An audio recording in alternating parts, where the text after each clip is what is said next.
Listen, family, there's a simple truth.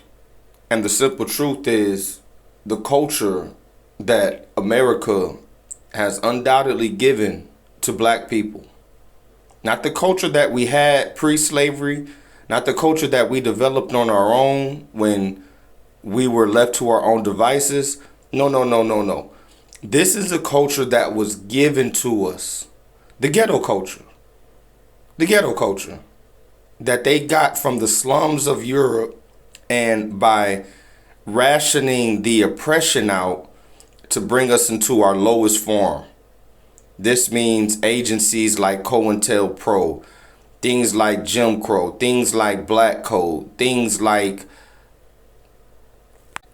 gerrymandering and gentrification. These are things that are documented that they leveraged against us.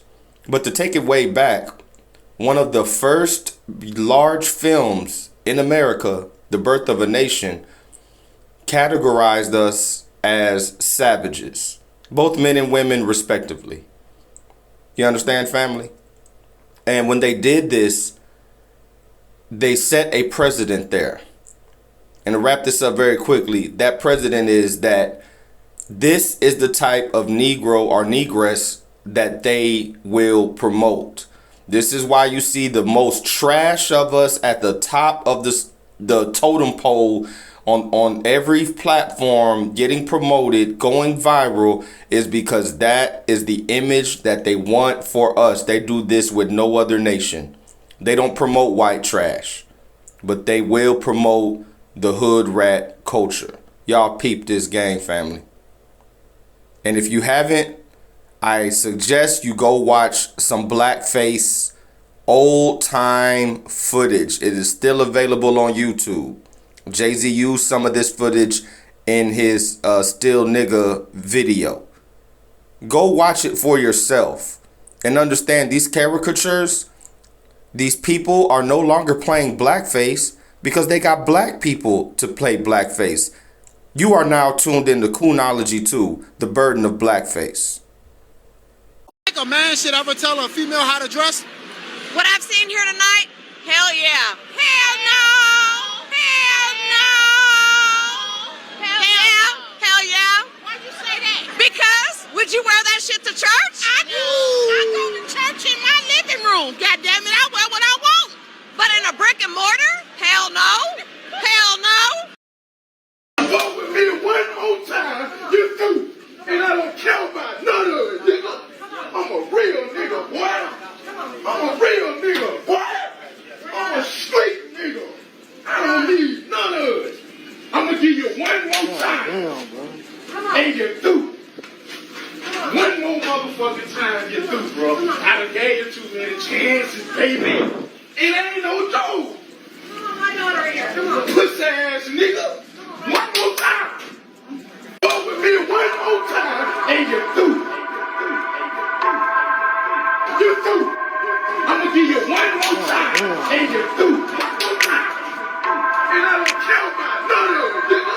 I'm a real nigga, boy. I'm a real nigga, boy. I'm a real nigga, real. I'm a straight nigga, boy. I'm a real nigga, boy. I'm a real nigga, boy. I'm a straight nigga, pussy ass nigga. I'm a real nigga, boy. I'm a real nigga, boy. I'm a real nigga, real. I'm a straight nigga, boy. I'm a real nigga, boy. Sway, it's my shit. I'm a straight nigga, straight nigga, straight. Try him if you want. You better get up. Try him if you want. Back. You better back it up. You better back it. Back it up. You better. You better back. You better back it up.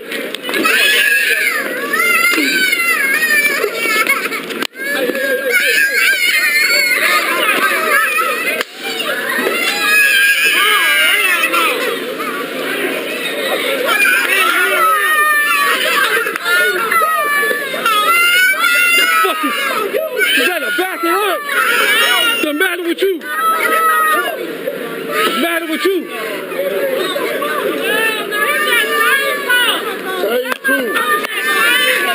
My baby's right there. You tripping? For real, my baby's right there.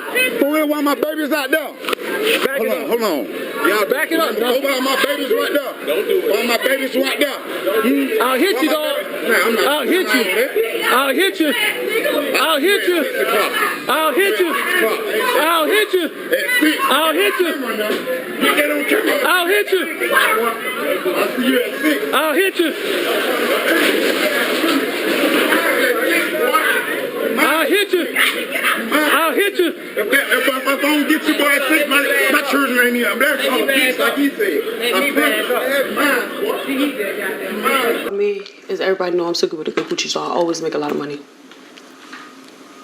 That's amazing. I didn't know that about you. What do you know? That you're a musician. But that's why I'm interviewing you today, so I can get to know you. So I'm a musician. Mm-hmm. What the fuck that mean? Make magic or something? What is musician? I think you're confusing that. Yeah, I'm not no musician. I make music. I make music. And that's not all I do. I make music, I act. I'm a TV star too, a young mogul. Just really quick, I think you're confusing. I'm not confusing nothing because you don't know. You thought that all I was a magician or whatever the fuck you said. See, that's what I think you think I said. No, I said musician, not magician. I don't think, baby. I don't think. What is that? That's ghetto. I don't think. I know. So you think. I didn't say magician, Suki. I said musician. And I think you are a musician. No, baby. I do music. So you just really quick. For the record, could you say you don't think you're a musician? I'm not none of that. But then after that, you just said I do music. Yeah, I do music. So, in other words, you're a musician. No, I'm not. Okay. It's black people, and there's niggas. And niggas have got to go. Dog, let it stop. My little sister, dog, he don't like it. Jump and give me love. But I'm cutting. We don't fuck. But bring us ball. That was something. I'm not ball. See that drug.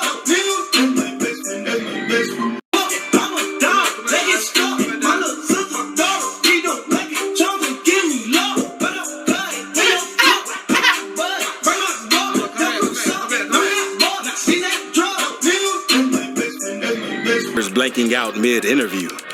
Yo, bro. You just nodded off. You good? Oh, sweet. To one passing out on camera from too much liquor.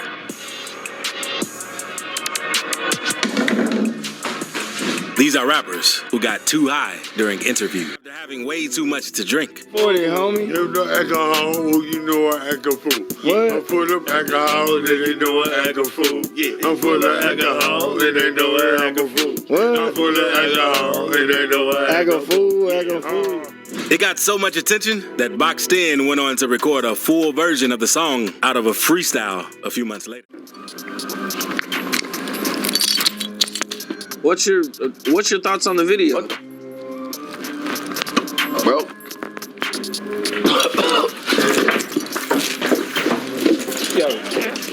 good thing there are people ready to jump in and save him. Baby came in the game with money, or he know the Migos, or he know him, or he got a hit song with. Like that's why all my takes, like I really try to just go by myself. And I can have songs. I'm in the studio with everybody, and I got like contests on everybody. Like since I've been rapping, like big artists. But that's how you become big, though. You create the flow. You don't go with the flow. Exactly. I create my flow, then and y'all will be like, damn, baby.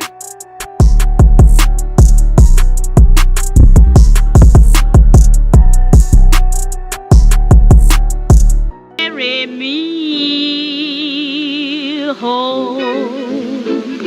Oh, I come from the south, from way down south, where the corn and potatoes used to grow. There's great big elegant picture show, and my old Kentucky home is a French chateau.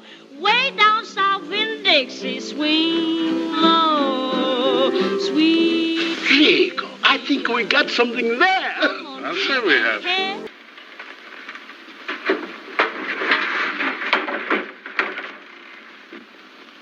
Hurry up, get out of here.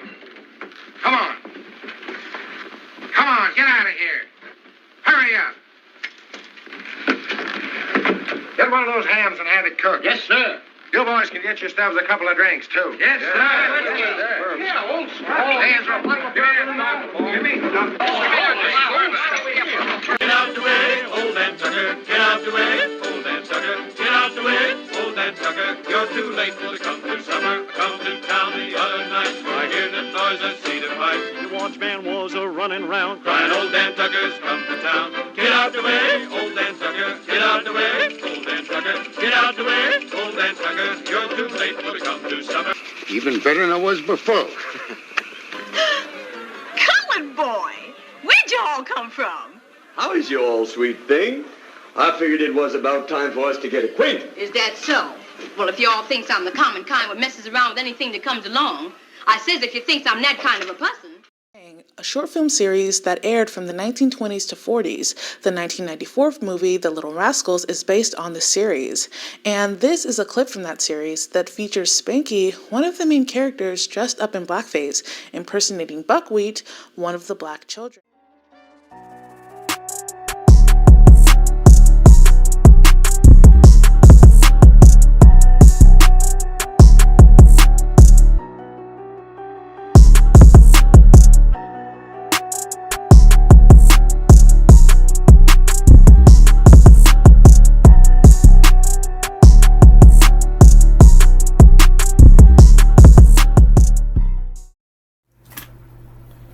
Peace and blessings to you, family, and welcome to a new edition of Hebrew Tribes Channel.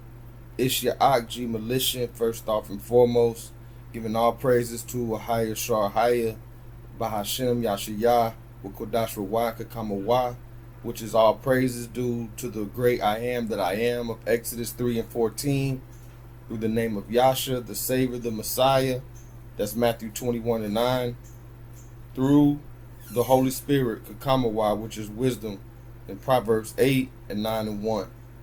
Peace and blessings to you, family. I ain't gonna hold you. This one here, this one's a hard one, man. You know, I did a video on NPCs, and I regret that, you know, I didn't really define NPC maybe as well as I should in the beginning. But this one's for you, Israel. It's ñ0L0GY too. Oh yeah, we going into the deep, dark passageway, how black people are the new blackface, and the burdens that come with it, and how we repeat history over and over and over and over again. And we refuse to believe that this thing, this crisis, this life, these curses are real, that everything that we are experiencing is due to our lack of knowledge of the Most High and ourselves. We refuse to righteously compare our nation to the other nations in the earth.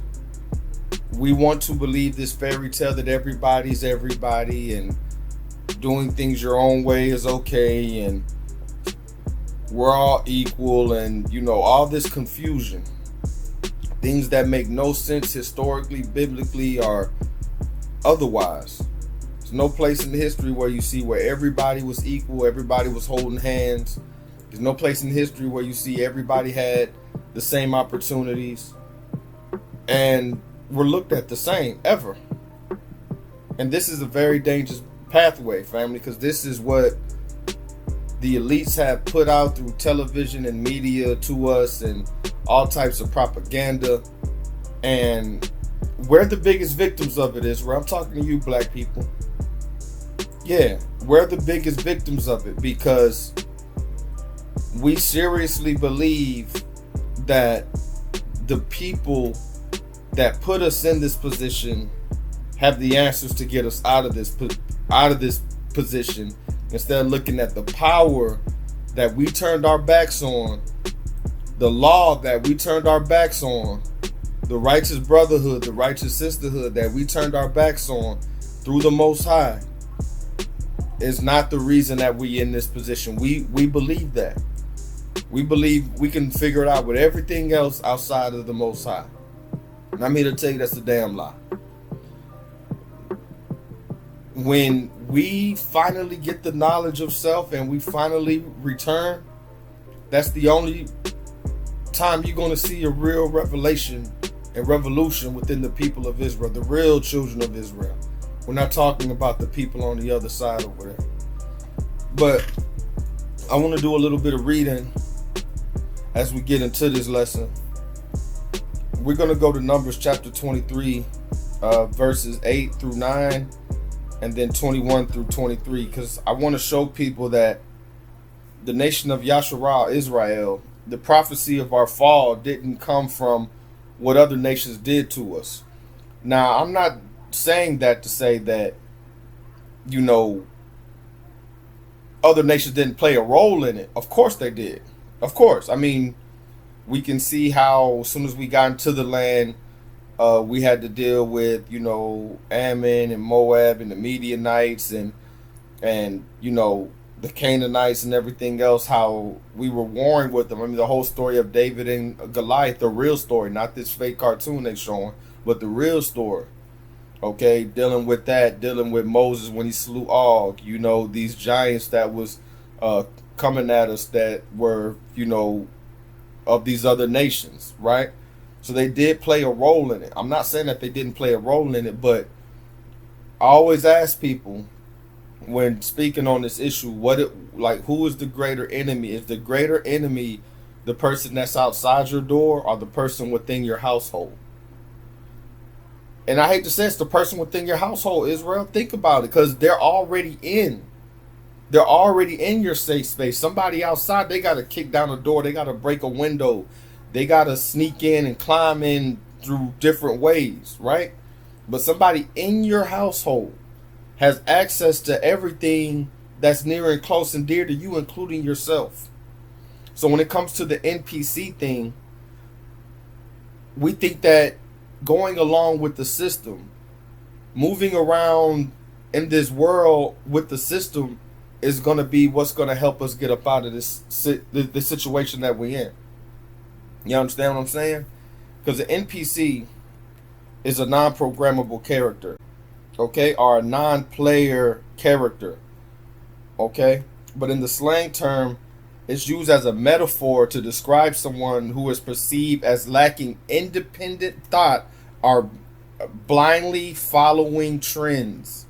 I'm going to say that again. NPC stands for non-player character and is used as a metaphor to describe someone who is perceived as lacking independent thought or blindly following trends. This is you, Israel.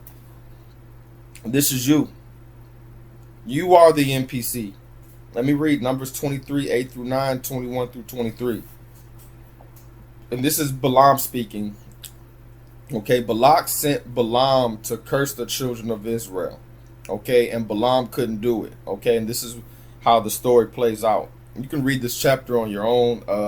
I would say read 23 through 25. It's going to kind of paint the picture of what this lesson is about. He says, how shall I curse whom Ahiah hath not cursed? Or how shall I defy whom the Most High hath not defied? For from the top of the rocks I see him, and from the hills I behold him. Lo, the people shall dwell alone, and shall not be reckoned among the nations. So he's telling him, how should I curse these people? The Most High ain't cursed them. How can I defy them? The Most High ain't defied them. He's like, these people shall dwell alone. They shall be, that means they're separate. They're different from the other nations. He said they're not going to be reckoned among the other nations. Meaning this is a special people. Not this all we're the same talk.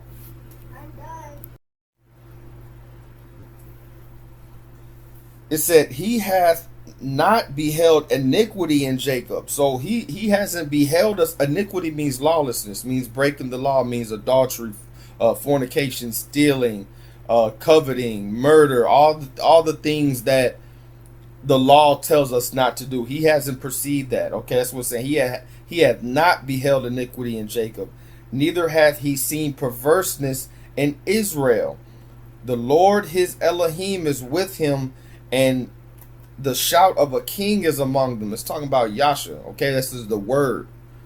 Ahiah brought them out of Egypt. That's his bondage. What were we doing in Egypt? The same position we are in America. He had, as it were, the strength of a unicorn. And I want to pause for a second. That isn't talking about a horse with a cone sticking out of his head. A unicorn in the passage, in the biblical term, is talking about a rhino. Okay, saying that we have the strength of a rhino. Just imagine a rhino coming at you full speed. That's the strength we had.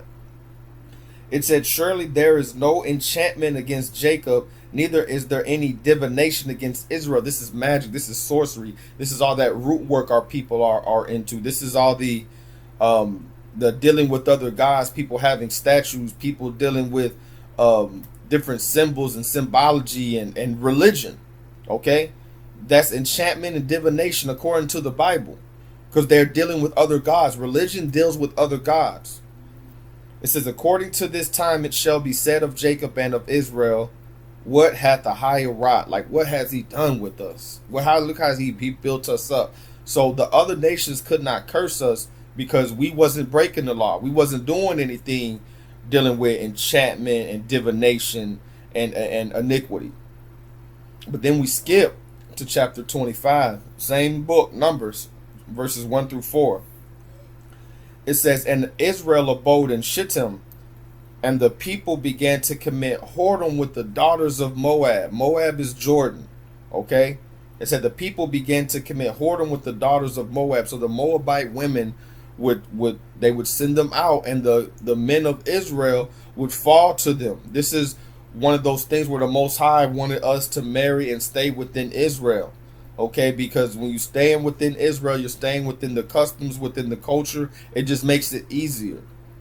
And then we are the least of all people, so we're not supposed to be doing that according to Deuteronomy 7. There's a reason that he put that in there. Birds of a feather flock together anyway. If you notice, if you even look at the numbers, most people marry people of their own race. And that birds of a feather flock together, that's actually a verse in Sirach. You shall cleave to your kind. Okay, so we can continue the tribes and build within the Most High. This is his words, not mine, so don't get upset with me. But we started dealing with the daughters of Moab because one of the reasons he didn't want us doing that, if you look at the story of Solomon, for example, when we start dealing with these other nations, we're following their gods. They weren't converting and dealing, for the most part, because they're different examples I've shown before in the past. I'm not going to go into it. But for the most part, when we dealt with them, we did what King Solomon did. We began worshiping Ashtaroth and Moloch and Baal.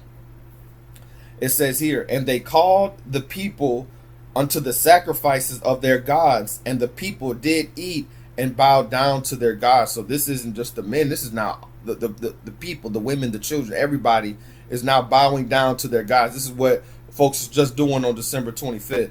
Bowing down to the tree of Nimrod, bowing down to the Yule log of Thor. This is the same thing. Nothing has changed. There's nothing new under the sun. It says here, and Israel joined himself unto Baal Peor, and the anger of Ahiah was kindled against Israel. So do you see the contrast between chapter 23 and chapter 25 in Numbers? How in one chapter there's no iniquity, no divination. We had the strength of a rhino. And then you go here, and we're dealing with other gods, dealing with Baal Peor. We're mixing among the Gentiles and taking on their gods and their customs. This is scripture. This is history. This is what we continue to do. And Ahiah said unto Moses, take all the heads of the people and hang them up before Ahiah against the sun, that the fierce anger of Ahiah may be turned away from Israel. So the penalty for these things was death. And people might say, oh, well, we're not dying because of that today because we're in the new covenant. Well, not technically, we're not. Technically, we're not, because Yahshua hasn't returned. Okay? But we are in a period to practice and follow Yahshua as we're supposed to, so that when he does return, the covenant's going to come when he puts the goats on the left and he puts the sheep on the right. But you're going to have to already be in practice. To be called to the play or into the game, you got to go to practice. You got to go to the rehearsals. You got to already be in it. You can't be doing all the foolishness and dealing with other gods and all that, and then expect when that time comes, when the time comes where these prophecies are coming about and the world is being destroyed as he's bringing the new earth, that you're going to boom and come into the covenant. This is the whole thing about the oil in the lamp with the 5 virgins. You got to be getting that oil now. That means you got to be getting into the word now. You know, we're not doing no last minute stuff. So that's Israel's fault. So the same thing we were doing then, again, we're doing now. We're adhering to the customs, and I'm speaking right here, Mystery Babylon, America. We're adhering to all their customs, all their religions. We're adhering to all their thoughts and ways about how we need to communicate with one another. Where we are knee deep, I'll say chest deep in this, almost drowning in this flood of the dragon. We deal with their politics, their politicians. I'm going to go through a lot of stuff. We deal with their churches. Okay. We deal with their ideologies as far as sexuality. Oh, yeah. We deal with all of it. And we think that it has no effect on us. It has the most detrimental effect on us. So we're going to get into the prophecy of Babylon's fall.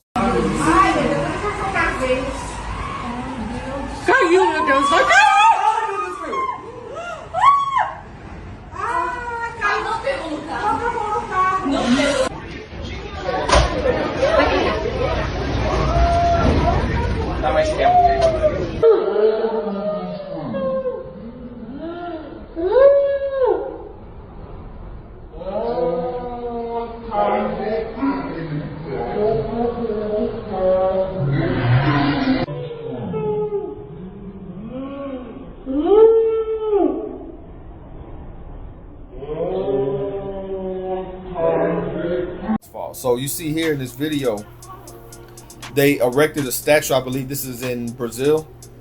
And you see the Statue of Liberty fell. And they just erected this. As far as I know, I came across this a couple times. I was like, yeah, I'm going to throw this in here. Do you think that this is just, a coincidence, family? The Most High gives us signs to those that can see. To somebody that can't see, they just built it wrong and it was a windy day. How many times have you really seen something like a statue of that size fall like that? And what are they modeling themselves after when they build that statue? These Americanized, Babylonian, Chaldean ideals that we're living under. And since we're raised in it, a lot of us, I'm speaking to you black folk, a lot of us don't even think that is wrong. We don't think Easter is wrong. We think it's a choice. You do it or you don't do it. It doesn't matter. We don't think that Valentine's and Thanksgiving and Christmas, we don't think any of this stuff is wrong because we're raised in it. But we never take we never take a step back to look and give ourselves a chance to see, is this something that's helping us or being a detriment to us? And you see here, I want to go over this as we go into it with this Trick Baby movie scene. And I've been over this before. This is going back to, again, where Malcolm X was saying that these Negroes ain't our leaders, talking about these celebrities, entertainers, these athletes, these people in high places. I just told you a little while ago, these leaders that they call leaders, this included Lena Horne, this included Dick Gregory, and this included comedians, comics, trumpet players, baseball players. Show me in the white community where a comedian is a white leader. Show me in the white community where a singer is a white leader, or a dancer or a trumpet player is a white leader. These aren't leaders. These are puppets and clowns that have been set up over the white community and over the black community by the white community and have been made celebrities and usually say exactly what they know that the white man wants to hear. It's you liberals who have lifted them up, Howard. Paul, you conservatives make a mistake. You can't afford to strangle hope in people. Without hope, people become dangerous. No, Howard, you liberals have let them invade our society. You give them jobs, political jobs. Paul, you missed the point. It's only the smart ones we move up. Ha, that makes it even worse. No, we have to move them up. If we leave a smart one in the ghetto, he might develop into a leader against us. But if we raise him up into white society, we neutralize him. He feels compelled to try to act like us. He loses his identity and his racial anger, if he has any. He becomes alien to his brothers. They realize he sold them out and they grow to hate him. He becomes worthless to them and safe for us. No, thank you. In fact, in his love for the creature comforts, except for his color, he's become one of us. And what's crazy is back then, some of them, not all, but some of them, really the minority per se, would speak on our behalf. They would speak on our issues. You know, now it's like the white supremacist ideology is like, Negro, we gave you $1 million contract. You better not talk about this stuff. You better not talk about what's really going on with your people, or things that are done unjustly to people that look like you. You're the one that made it. You should be happy that Master gave you a spot in the house, Negro. And they choose the best of us. That's another thing. They choose the best of us because people will be like, oh, are you saying that, you know, I use Lil Wayne? Are you saying Lil Wayne is dumb? No, absolutely not. Like, I think he's intelligent. I think a lot of these athletes and entertainers are very, I don't think Jay-Z's dumb. For example, I don't think Beyonce's stupid, or Rihanna, or any other. I don't think. Now, get me wrong. Some of them, you know, are closer to it than others. You know what I'm saying? But I don't think that they're dumb. I actually think that they pick the best of us that are influential and being, you know. I'm gonna say I was in the industry because I want to say that, but you know, I had friends that lived off of music and doing, you know, I'm talking about videographers, all that type of stuff. So when I would be around them and I would see people get chosen for video parts, get chosen to be the guy's girlfriend in a commercial or something, or what have you. When I would see that the person that would pick it would understand picking this person is going to influence people to watch this video, to buy this product, to adhere to this brand that we are putting out. So they know what they're doing. They're not just going to pick anybody. That's why with all this body positivity, people are like, what are you doing, this person? But even then, they're picking people that are talented. Like Lizzo's talented. I don't like the message that she sends, but you know, she's not dumb either. So they pick a good crop of us because they know if they just leave us segregated. This is why Martin Luther King said we've integrated into a burning house. If we leave these Negroes segregated and onto their own devices, they will come up with their own stuff, their own way, and we will lose power. Like I said before, if all the blacks left the NFL, the NBA, the acting industry, the model industry, like how you think they would really be up as they are? Why do they always put our face forward? I don't care if it's a Cheerios commercial, if it's Wheaties, if it's a Nike commercial. We are the face of it. It's a reason, Israel. We influence the world. They know how powerful we are, just like Balaam did in Numbers. They know that the children of Israel are a separate nation, the chosen kings of the earth, even though we're not in our kingly status at this time. So y'all keep game with that. Chris Bouchard here with me. I am going back to LeBron James. I'm sorry for dwelling on this topic, but it speaks to me on so many different levels. And so Chris and or Christine, I want you to respond to this. Listen, my point about LeBron James that I don't think people are getting. His athletic privilege and wealth define him more than the poverty and or racism that he experienced growing up. And therefore, if you buy that, you'll understand my analogy of why I say he's no different than Donald Trump. Both privileged and wealthy, and privilege and wealth define them more than whatever obstacles they overcame. And yes, LeBron grew up with some poverty, no question about it. I'm sure he experienced racism at some level, maybe. But when you're that athletic and gifted, America covers its eyes and all it sees is green. And the sad part is a lot of us, you know, we're taught to adhere to these head house Negroes so much that, and I have a spot for that, but we adhere to it so much that when somebody like myself will speak against the wickedness that they're doing, because best believe, 90+% of them sold their soul. And this isn't me saying this. This is them saying this. This is them saying this in interviews and autobiographies and in conversations, on video, on audio. They're saying this stuff. We're not seeing all this. All their demise is not something that we need to be like, whoa, why? How can this happen? Even in the book of Sirach, it says, will you feel bad for a snake charmer when he's bitten of a snake? These people were bitten of a snake, man. Puff Daddy, a good example. You telling me this man didn't sell his soul? You telling me what happened at that city college, that wasn't a blood sacrifice?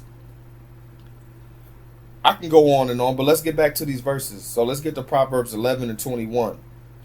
Though hand join in hand, the wicked shall not be unpunished, but the seed of the righteous shall be delivered. So though hand join in hand, though these people, want us to believe that we just need to come together no matter what they're doing. I'm speaking to the ignorance of our people.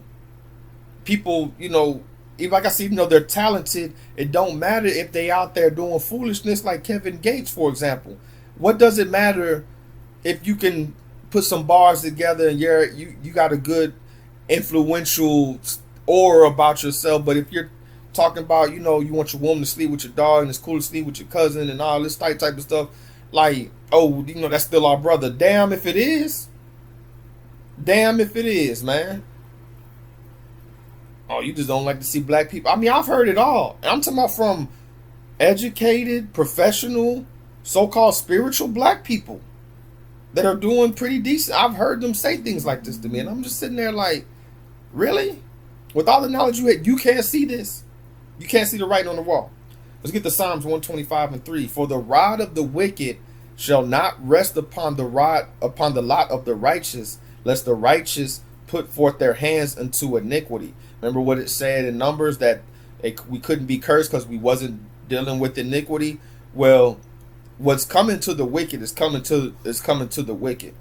When you're doing crimes and you're doing lawlessness, there's a punishment. And even in this society, when you're doing those things, there's a punishment that comes with it. That's why that stuff has a shelf life. And when that shelf life is up, the punishment comes. But if you're so-called righteous and that, let's say your homeboy, your homegirl's out there doing something, out there moving sideways. And this is a double-edged sword in this example, because they might be moving sideways doing something slick. Maybe they playing somebody doing something, and the streets will come for them. Somebody that they done wrong will take the law into their own hands and come put some pain on them. And sometimes it'll be the cops. So you can get it either way. And if you're with them, and of course, if you look like us, 9 times out of 10, you're going down. That's just the way it is. So, and that comes with defending the wicked too. That's Proverbs as well. Let's get to Zechariah 13, 8 through 9. And it shall come to pass that in all the land, saith the Lord, 2 parts therein shall be cut off and die, but the third shall be left therein. And I will bring the third part through the fire, and will refine them as silver is refined, and will try them as gold is tried. They shall call upon my name, and I will hear them. I will say, it is my people, and they shall say, the Most High is my Elohim. The Most High, high is our power. So the name is important. The name is important. And it says in here, 2 parts shall die, and the third shall be left therein to be brought forth. So this is why 2/3 of us is going to get cut off. This has been prophesied, you see, as far back as Zechariah. 2/3 of us ain't going to make it. And then that 1/3 that comes through, all that 1/3 ain't going to make it, because it's going to be tried in the fire. Like, this world is a test. All this stuff is a test. We got to make it through to make it into the kingdom. This is a spiritual walk. This is a spiritual understanding. Those of the spirit ain't going to understand. That's not of the spirit, is not going to understand the things that are of the spirit. The natural man can't take hold of these things. This sounds crazy to him. But we all begin in the spirit and that's where we going to return. So let's get to this section. The revolution will not be televised, or the revolution, I like to say, will not be commercialized. If I start a movement, family, and this is, I want some critical thinkers. I don't want no NPC thinking or comments on this. I want you to sit back and think about what I'm saying to you. If I come up with a movement, right? Let's just say black people thinking for themselves, black people thinking of, a way for us to find a solution outside of going to the system. Whether it's health, whether it's wealth, our kids, family, brotherhood, sisterhood, righteously, of course. And I'm thinking of a way to do it. And I come up with a way to do it. And let's just say it catches on. It goes viral. Or it catches on within our community. It catches on to where, let's just say it's called Black Think. I'm just throwing up a name. Black Think. And that's called grassroots because it's coming from the soil. There's a little subtleness there, but it's coming from the soil. It's coming from yours truly. I'm not connected to any of these organizations. I'm not no celebrity, right? But let's say it catches on so much. What happens is what the elites will do is they'll send a Kevin Gates or a Lil Wayne to either talk about it, bash it, or co-opt it and turn it into something else. And now you see, like, this football game, with the San Antonio Spurs and the Houston Rockets is brought to you by Black Think. That's when you need to step away from it, because that means that now it's been compromised. Now, example, BLM. When have they ever showed us with legislation, with institutions of our own and businesses of our own and economic prosperity of our own that our Black Lives Matter? When have they showed that? I'm not talking about just selling some shirts and all that and selling an idea. I'm talking about Black Lives Matter. We're going to give these neighborhoods, these impoverished areas, or these impoverished people, this stimulus to learn a trade, or this stimulus to go into business for themselves. No, they just sell you a hope. They just sell you an idea, because it was co-opted. It may have started grassroots. I doubt it did, but let's just, for sake of argument, it may have started that way, but it was used as a tool for them to have fake protests and have people, agent provocateurs, coming out throwing bricks and setting buildings on fire and saying BLM, and then BLM became a code for black people. And then on top of that, the BLM people was stealing money. Look at this. The $1 Million Scammer. And they put black women as the helm of it, as the lead of it. And these black women that were leading it were bashing black men, causing even more division. This is Agent Provocateur 101. This is what they do. This is what they did with the gangs, and this is what they did with the original Black Panther Party. This has not stopped. This look again. Then they move it into the church. Now you see the black BLM pastor, 3.15 million. What out of all the millions that they got? I heard it was like close to 90 million at one point. Who got anything from it? Did you see anybody that were any schools built from it? Were any grocery stores built from it? Was anything built from this? This is when I say this is a grift. So of course people are going to think their lives matter as black people. But we need to, every time they come up with Black Lives Matter or Black Think or Black People or whatever, and it's sponsored by Nike and it's sponsored by Oreos or it's sponsored by Kellogg's, stop jumping on that stuff, man. Look into it. Like that NFAC, the Not Effing Around Coalition, and it was shown. So, and I'm glad my brothers and sisters online is doing research that these people that was working for that was agents. They was working with government agencies because they want to keep us in that box. They want you to be an NPC. They're not going to sponsor us, doing something on a commercial level, family. Why don't you got 1 million views? Why aren't you doing this? Why aren't you with this group? Because this is grassroots. This is something that you can trust. And still check me. I'm not saying I'm trusting the Most High, man. That's all. I'm just a vessel, man. But you see here, and then you got Pastor Marvin. This is the same dude that sat up there and talked crazy about the woman for giving was it $1,200 something, $1,235? In a time where people living in their cars and evicted. And you got Christians that just, again, black Christians especially, all y'all quiet on this type of stuff. And then y'all turn around and say people need to get back in the church and stop talking bad about the church and keep your mouth off God's people. No. Because you don't want to check your own house. They should have thrusted him away from the pulpit. And this is exactly opposite of what happened in scripture when Yahshua was in the temple with the disciples. And everybody was coming and giving their money. And back then they had coins. And the bigger the coin, the bigger the amount that it was worth. And the rich guys were coming through and throwing big coins into the offering. And it was I'm guessing a brass kind of it made a clink noise when it was thrown in. And the louder the clink noise, the more money. So the more prestige that a person had. And then there was a woman that threw in 2 farthings. That made a penny. And Yahshua told the disciples, verily I say unto you, she's given more than all of them, because that's all she had. There was a guy, I want to say it's Ugly Money. He had kind of like a parable about that, where he was talking about, okay, ladies, you're dating this guy, and something happens to your car, you need oil change, you need some tires, and let's just say the cost is like $150. And you ask him for it, and he says, let me see what I can do about it. So you don't know this, but behind the scenes, he's calling people, he's borrowing money, he's taking money out.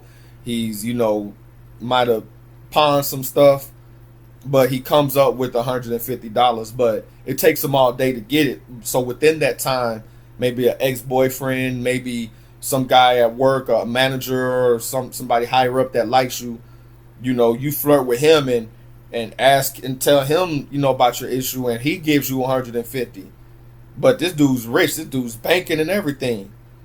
Who gave more? Your man or this flashy guy that that's a colleague? Of course, your man.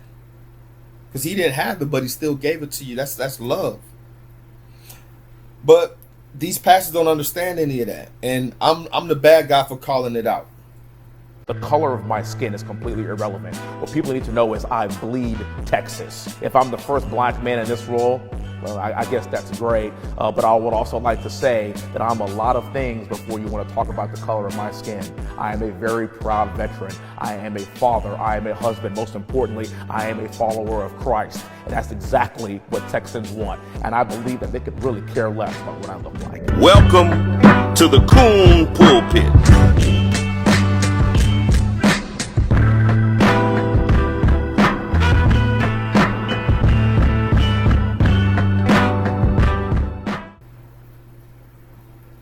So you see there, the coonish pastor from Texas, and this is the thing, like, all this I don't see color, all this, we need to stop lying. It's about to be the Roman year 2026. We know the Hebrew year don't start till March, April. But for the context, it's about time to leave these institutions, family.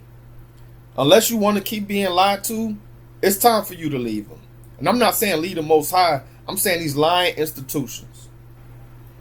Now, it was 3 races of giants, according to Enoch, right? 3 races of giants. What did in his dream, what were they symbolized by, these giants? Well, elephants came forth, camels, and donkeys. Elephants, camels, donkeys. Does that sound familiar?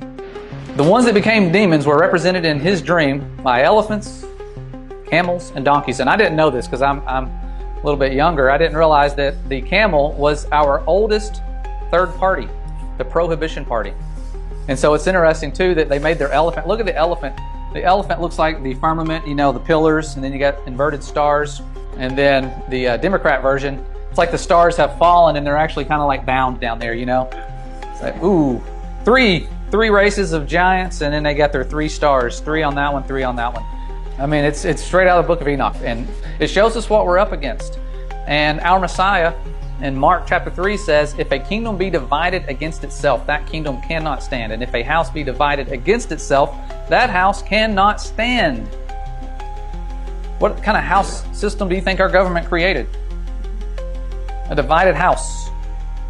It says the rules of the house generally address a 2-party system with a majority party in government and a minority party in opposition. They're in opposition, they're divided. So our house is already divided. We're starting out with something that our Messiah told us couldn't work.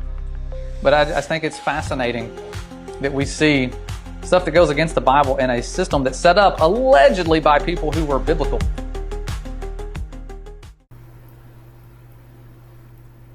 So going back, you see with the political symbols, okay? Because a lot of us blindly go and follow religion and politics, and they sit and they intertwine them and they mix them all together. And they're both lying to you, family. Religion and politics is the biggest liars to our people, the destroyers of our people, as a matter of fact. And that even does trickle, yes, into the Hebrew community. I don't call it the HBI or the Hebrew Israelite or the Black Hebrew Israelite. I don't go to all, because that's, again, the name that the system calls us once we come into the knowledge of self, who the scriptures say we are.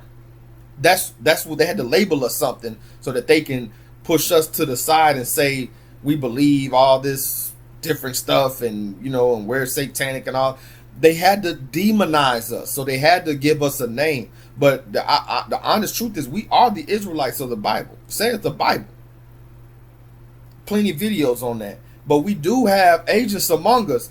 This dude right here, which my first video on Hebrew Tribes exposing him. This is an agent provocateur, in my humble opinion. I'm not going to say that I seen paperwork, but if it moved like a snake, I don't need a document saying it's a snake. I don't need whoever studies snake. I don't need a nature enthusiast to come through and break down that this. I may not know what kind of snake, where it came from, the origin of where this snake was originated. I may not know all that, but I know it's a damn snake. 3, because it says, I appear unto Abraham, unto Isaac, and unto Jacob by the name of God Almighty. But by my name it says here. Hold on. Again, brother. Hold on. That's the point jumping I'm talking about. Now, let me say this. Hold on, bro. Wait. You're not understanding, bro. So I have to explain it to you. All right? You may believe that you're on the same point. And your belief to it being on the same point is because it's on the same subject. But that's what this whole topic of tonight's discussion is about. So we have to go point for point. The point now is in Exodus 3. You brought out Exodus 3. We respond to Exodus 3. You responded to what we said about Exodus 3. Hold on. You read 5 and 6. We're there still. We haven't moved on from there. So you're bringing up another point that strengthens your argument. That's something we're going to have to wait to do. We got to deal with this point first.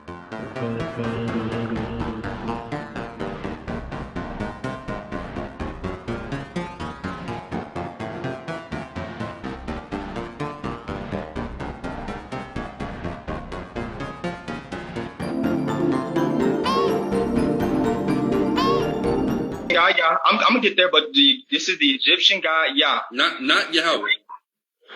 Not Yahweh, correct. Okay. Now I'm gonna read this one before I show it. It says the texts flanking the scene are largely rhetorical, praising the virtues of the king. They say in part, strong bull, sharp-horned and resolute, who treads down the Asiatics, he causes the chiefs of Kuru, meaning Palestine, to cease all boasting with their mouths. So we see here, this is taken from a temple in Egypt. I just want to show y'all this, okay? All right. This is another image saying that this guy here was terrorizing the people of Canaan, okay? This right here is Yahweh. YHWH. This right here is Yahweh. This is a drachm coin. It's dated back. I forget. I didn't write the date on here, but this is it. I mean, you can look this up online. Just put Yahweh Drakem, and this will come up.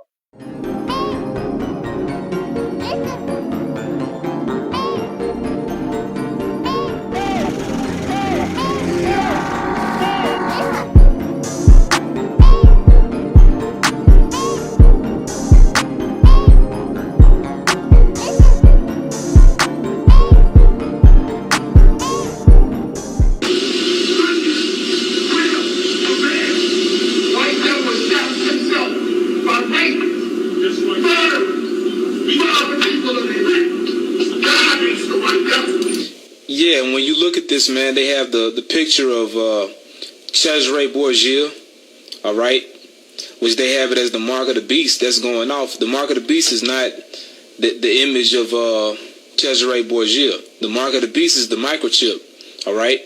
So this is a false teaching right here. But you see they have the 12 tribe sign right over here, okay? They have a sign that says God hates America, all right? They have a sign of slavery. So this proves that Esau watches us, man. You know, and even though this is basically a camp that's similar to ßānnëd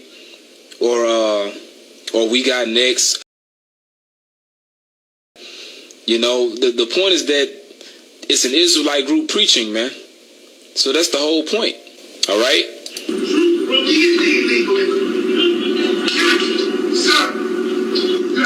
Yeah, having a sign back here that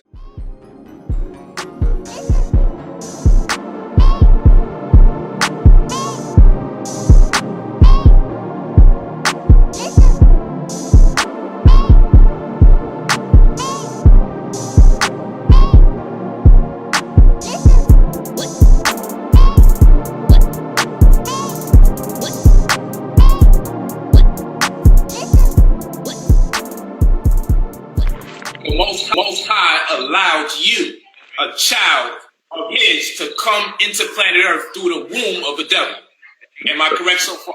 Yes, sir. I don't understand. Is your mother the devil or she's not the devil? She is the devil. So your mother is the devil because she's white? Yeah, she's the devil because of the men that she descends from. And would I be wrong if I wish death to the white race? Of course not.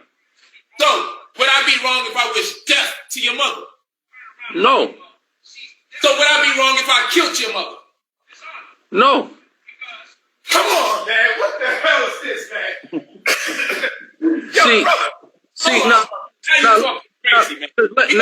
I gotta. You have to allow me to elaborate now, because here's the thing.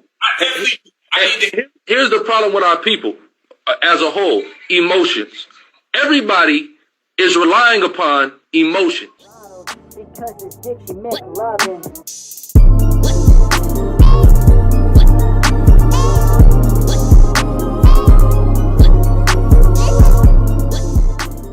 I'm up here with Gorilla Hebrew. He's saying you putting homosexual allegations on him, bro. No sexual allegation is what? Make you believe that. They showed the text message exchanges between them. He had her do online pages to solicit white men to watch them have sex with her. How they purchased pagan devices to have sex with each other. That's what, and then he admitted that the text message would be. So this right that he wanted to what they call it, cocking or cucking. He wanted to watch a white dude have sex with his wife. Okay, right. Was the pagan devices used for the white dude, or you saying the text message? Pagan devices were used for him. Pagan devices were used for him. Is it any truth to that? No, I've never been pegged in my life, and Are you supposed to be fraternizing or even anything like that about a white man? No, first off, no. And goddamn Gorilla Hebrew, you need to change your damn name to Gorilla Bottom, man. You a goddamn bottom, man. You letting that lady put that cold rubber pipe in your bottom, man. You ought to be ashamed of you. Give me Deuteronomy, man. You shall surely be put to death, man. Come on, man. Most High's gonna kill your ass. I thought y'all taught that the marriage bed was undefiled. So what I had going on with my wife, what problem is that? Some people think if you go on your wife's anus, that's unlawful. Y'all the ones that taught everybody, nah, that's fine. Right? Why? Because the marriage bed is undefiled. So why now are you guys policing marriage beds? That's very interesting. But that's either here nor there again. So, obviously, everybody reconciles. This is what happens. Weird shit would happen all the time. A lot of things would just be swept under the rug and never really resolved. So, now during this time, this cuck fetish is still a thing. Again, it's all always fantasy. I know he was talking to Nya about it as well in terms of text messages and things, and she would reach out to me sometimes and be like, he's talking about this white guy shit again and blah blah blah. We kind of laugh it off like, girl, you gonna get that up off him. It's it's gonna take some time. At this point, it's semi under control. It's still happening, but it's semi under control, and it's still fantasy to this point. So fast forward to Passover, I believe might have been 2022. I was pregnant, and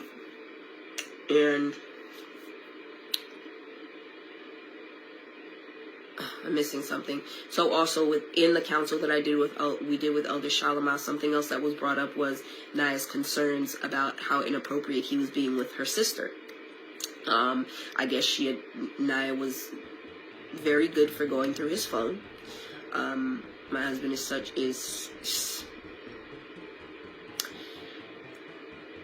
he doesn't put passcodes on his phone. He doesn't feel like he should have to, which I guess he's right, he doesn't. He's just that confident about just doing whatever it is he wants and not giving a damn whether one of his wives would go through his phone and see it. I think I went through his phone one time. Never did it again after that. I would highly advise sisters not to do that. Tell them that all the time. Even if you have the opportunity to go through that man's phone, don't go through it. No. Until everything came out. That's why when I'm hearing people saying, well, she knew this kind of stuff, why would she just wait till now to bring it out? There's a lot of stuff I didn't know about. All of the other sisters, some of the additional evidence from throughout the years, sisters who have been solicited in one way or another, and that's apparently who she's taken off with. So pretty much what happened was his planned exit that he said, and to make matters worse, he opened me up to disease. The STD that she caught was chlamydia. That chlamydia could have easily been HIV. While I may have been entertaining some things, my legs were closed to everyone but my husband. So, find out about the cousin and things like that, and then also I found out about this other dude. And that's apparently who she's taken off with. So pretty much what happened was his plan backfired on him. What he wanted out of that was simply for her to, what was it that he said? He just wanted her to,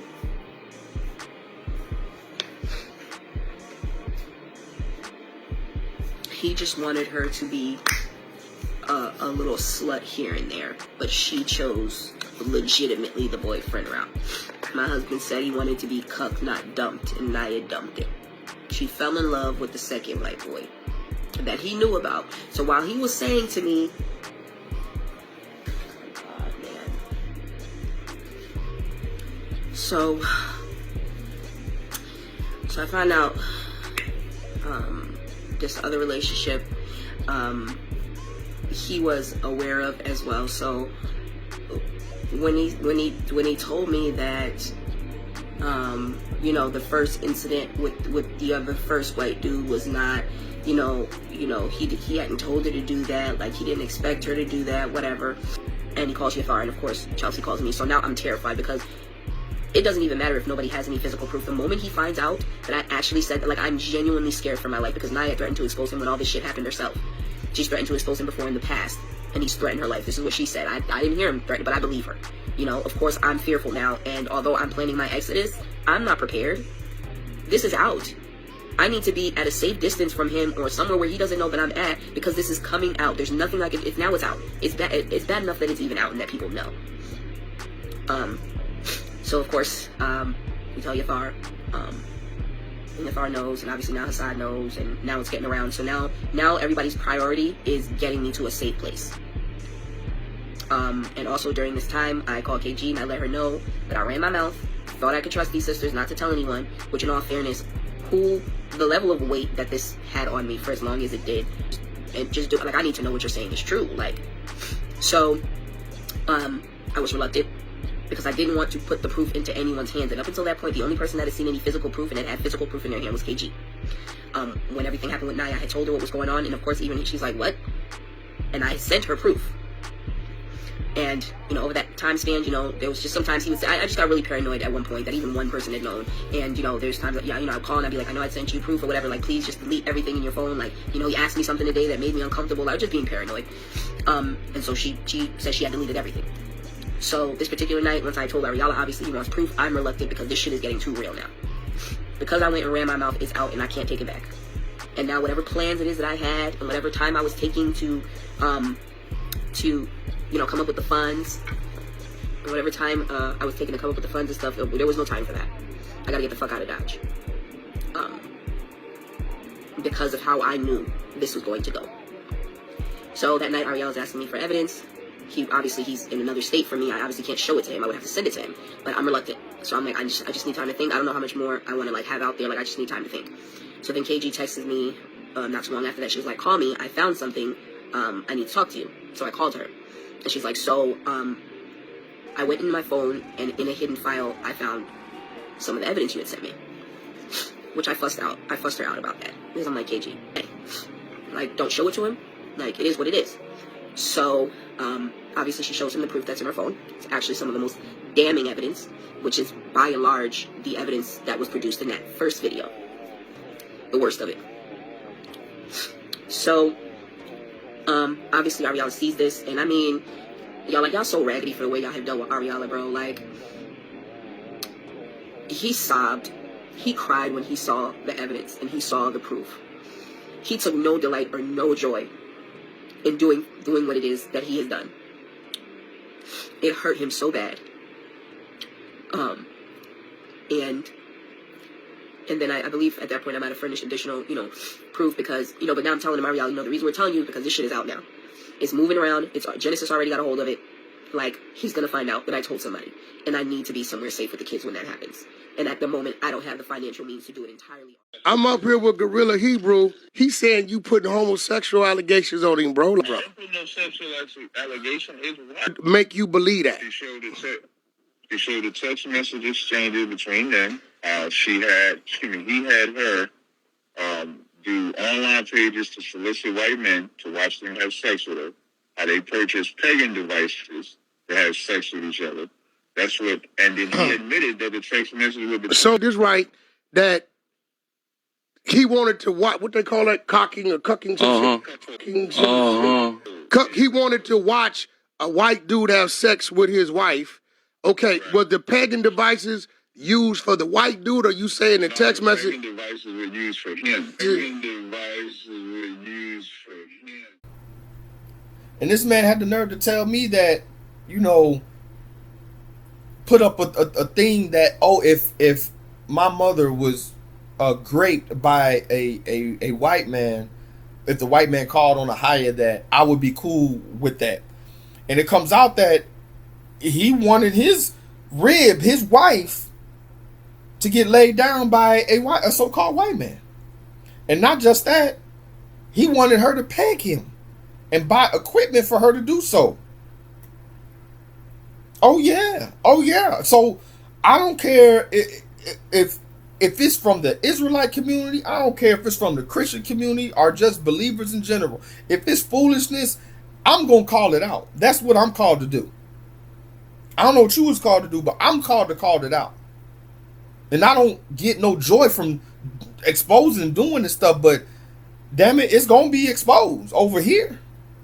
Because I don't want to see people led astray. My whole walk in this thing was started because I started to see that upon my studies and reading and prayer that I was being led astray. Even though I was trying my best and I felt like I was doing the right thing, something was off. Something was still not right.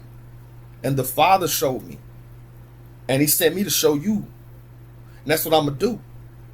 So yeah, I don't care about none of them organizations if they're operating in the foolishness. And these people could get online and break all types of YouTube rules, break all types of Facebook rules, and they still go viral. They could still get their pages sponsored. And I have to go through hell and high water to get them to sponsor one of my videos that or advertise a video that I'm paying them to advertise. Because they want this kind of, when they find out, our people find out who we are, they want them, or they want you, rather, they want you to find guys like this and camps that follow this type of foolishness, so that you could say, oh yeah, I'm done with this. You got people saying, oh yeah, why I left the Hebrew Israel. It's not a community. First of all, it's not Hebrew, it's just a bloodline. And yeah, there's some fools in it. But if you're dealing with watchmen such as myself, we gonna call it out. And how you gonna know? Because you gonna look at the word and see what the word says, and you gonna see how that man act and how he moves. But yeah, so going back to the church though, you see that this Christian doctrine has pro-slavery origins and family. None of this has changed. When you hear about, you know, Trump rescuing people in Nigeria and all this stuff, that's all a show. You think they're not after the gold and oil and zinc and silver out there? You think they really care about Christians in Nigeria? Do you know how much turmoil is going in Africa? Why are they just right there? Did you not hear about the AES? Yeah, this is just like if they have the joke, if you find oil on your land, it belongs to the government. But if you find drugs on your land, it belongs to you. And they gonna lock you up and take them. What do you think that the WMDs was about? You think that was really about WMDs, or did they co-opt all the opium, poppy seeds? The script don't change, just the faces. It don't matter which party it is either. And that brings me to this: the trap of white Jesus, aka ñ0L0GY. If you are new to this knowledge, I implore you to go research ñ0L0GY. I implore you, please go watch that. Go look at my video about the origin of Roman Christianity. Go, because that's what you're following today. The Christianity of today is not biblical at all. From the holidays to the doctrine to their wrong Sabbath, none of it is biblical. Okay, and there's a reason why I'm bringing all this to you, family. It says in Isaiah 9:16, for the leaders of this people cause them to err. That means error. And they that are led of them are destroyed. So I'm not just trying to expose people like Mr. so-called gorilla, which I don't think he's a Hebrew at all. Just to be honest with you. And even if he is, that don't stop him from being if he's not an agent of the state, he's an agent of Satan, 100%. And I'm not exposing him because of what he said to me in our back and forth all those years ago. It has nothing to do with that. It's the doctrine that he's pushing and the fact that he's getting put on a pedestal. And the people that are following him blindly, the people that are crying when he's exposed, what you crying for? You need to be vetting everybody you listen to, including yours truly, including me. You need to be vetting these people. This is spiritual warfare out here. You're not going to vet who you listen to? Let me get to this next verse. It's Matthew 24:24. Going back to that white Jesus. There's a reason. There's a reason why they made him white. And if you're not going to look into it, if you're just going to think that I seen a comment just today, tomorrow doesn't matter. Just follow what he said. It's deeper than that. Yes, you need to. But you need to know who he was, where he came from. And when he's telling a Canaanite woman who's asking for his blessing, he's telling her, I came not before the children of Israel. And then in Revelation 2:9, 3:9, he's saying, talking about the synagogue of Satan and people that are claiming that they're the children of Yasharal. You need to be able to understand what and distinguish between the two. Because it does go down the bloodline. Oh, it doesn't? Okay, well, why are the 12 gates in the kingdom named after the 12 tribes of Israel, family?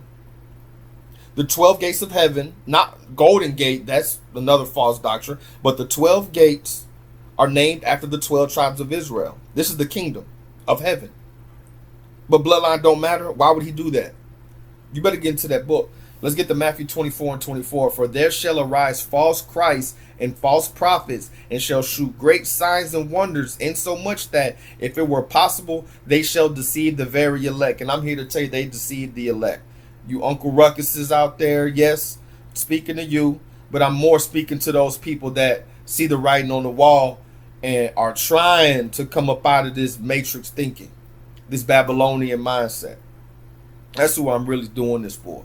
But yeah, I'm exposing the Uncle Ruckuses and the Bunny Ruckuses of America as well. Because you are lost as hell. You sitting here, you know, putting blonde weave on your head, and then talking about you don't think, you know, that interracial dating is right and all that. Well, who you trying to look like? We are in a clown world for real. Let's get to Isaiah 56 and 11. It says, yea, they are greedy dogs which can never have enough, and they are shepherds that cannot understand. They all look to their own way, everyone for his gain from his quarter. So all these, you know, preachers and pastors and pulpit pimps, they're leading you astray, man. This includes some in our own Israelite community as well, but I'm speaking to the larger state of Christianity. They are leading you. These Creflo Dollars, all these people are leading. TD Jakes, I had a video on him in 2015, and the flack I got of all the televangelists that I had on there, he was the one people were like, no, I don't think you should have put him on there, man. You're gonna make a lot of people mad. Mad with what? The truth? What does Galatians 4 and 16 say? Am I your enemy because I tell you the truth? So be it. So we're going to get into the real PPP loan, the political party perverseness. Okay, so we're going to go more into the politics now, because we keep trying to put our money into a broken vending machine every time you vote. When you're voting, I'm not just talking about, you can vote for a mayor or city council or, you know, school board. I encourage you to go vote, and I show my sons about that kind of stuff, because that's your community. You can go see these people at their office. It's right probably down the street from you, right down the way from you. But when you're dealing with the presidential candidate, these candidates are not elected, they are selected. Okay, this is a quote. This is facts. You can't get in unless you're of a certain bloodline. Do you know that, family? Have you ever researched the bloodlines of these presidents and how they all are connected? It's all, you can't call me a conspiracy theorist, because I'm gonna call you a coincidence theorist. You just think it's all a coincidence. No, we keep voting. We look just like this alligator here trying to get this deer. You see it, they're offering you this. Oh yeah, Black Lives Matter and black people, and Bill Clinton come out playing the sax, and Donald Trump says it's about black people, and you know, and what do you got to lose? And Joe Biden says, you don't vote for me, you're black, and Kamala black this, and she's black, then she's Indian, then she's East Asian, then she playing 3-car money with her race, and you're this alligator jumping at that. Oh, this one gonna change everything. Oh no, this one gonna change everything. Oh no, this one, you look crazy. That's why Deuteronomy 17 and 15, we shouldn't be putting no king above us that ain't even Israel anyway. So you see here, let's get to this video. This is Trump and Toby. Toby be good now. Toby be real good. Proud to be on this team. I don't know why. I don't know what we're supposed to be doing, but I'm here to serve, and I'm here to serve you. Toby be good for massa. Good. Don't send Toby away. Toby be good field hand, boss. Good field hand, massa. That's all right, Toby. That's all right. You be a good field hand, and you can stay here. Toby, stay. Toby, stay. Toby, be good now. Toby, be real good. What we've done here is establish a place where we have control over who our neighbors are, and that is just for the sake of preserving, our culture. And that culture, effectively, we're saying this is a white culture, a whites-only place. White American culture. They call it an intentional community based around shared ancestry, a long-winded way of saying something really quite simple. But what this sounds like is bringing back segregation. Is that a fair assessment? Well, I mean, it's free association. To be honest, I don't want to live in the United States of America if it's not majority white. Once it becomes majority non-white, it's gonna be a much different country. It's gonna be a much different country. So you see Trump and Toby, you see the Hodge twins. These people, man, these people aren't worried about helping our people. They're worried about helping themselves, and they are willing, like Steve Harvey, like ñ0L0GY, like all the rest of them, they are willing to step out and get theirs and leave you in the dust. This is why I call this the burdens of blackface. They got black people playing blackface now. And what they'll do is they'll get somebody to say the things that they want to say, but they can't say due to the kickback that they would get. So if I'm a white politician and I feel a certain way about black people, and I feel like they ain't ish and go on here and there and they're lazy and they're welfare kings and queens and ignorant, I can't say that. Even if I want to say it a certain way, no, I'm going to get a Tommy Sotomayor to say it. I'm going to get a Roland Martin to come out and say it. If I see I'm getting most of like on the Democratic side, getting most of the black women to vote, I want to get a Roland Martin to say what I want to say, because I can't really say it. This is why Kamala came out with all these black celebrities. She didn't have many white ones. She did, but who are the ones dancing and singing and putting on the show for massa? Do you know that when we came over here on slave ships, in order to keep up our morale and not have us sitting and plot with each other to take over slave ships and kill the captain, they would have us sing and dance? Did y'all know that, family? Don't let the ass gotta fool you. All right. That is it for us. I do gotta ask you, do you know how to wobble? I'm sorry, what? Do you know how to wobble? I don't. You know how to wobble? You just lost the black vote right there. Yeah. Karen, the black folks on your staff will teach you how to do the wobble. Trust me. Can you show me how you do it? Oh, I can show you how to do it. You're going to pick up some votes, trust me. But I got to see it in order to know it. You need some music. I don't really need the music, but I'm just saying. Okay, who can show me? Come on, don't be shy. I told y'all Black Network we do a little bit different. Well, you raised it. Now don't leave me hanging out here. You want to put my iPod on? I got music. Maybe, yeah. Yeah, plug this up right now. Y'all know I'll put it on now. Secretary Clinton, it's a pleasure. Thank you so very much. Claflin, thanks you as well. Round of applause, please. Democratic presidential candidate. Thank you, Roland. Secretary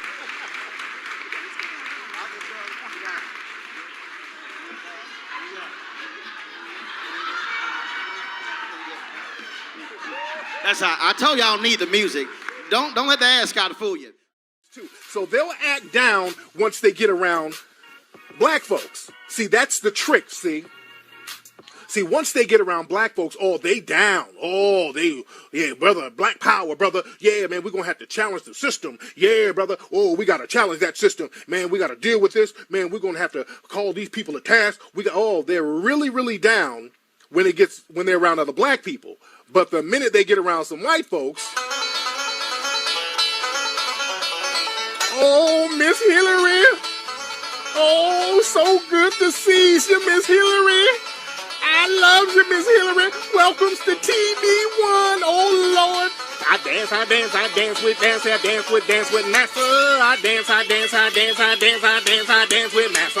I dance with Nancy, I dance with Nasa.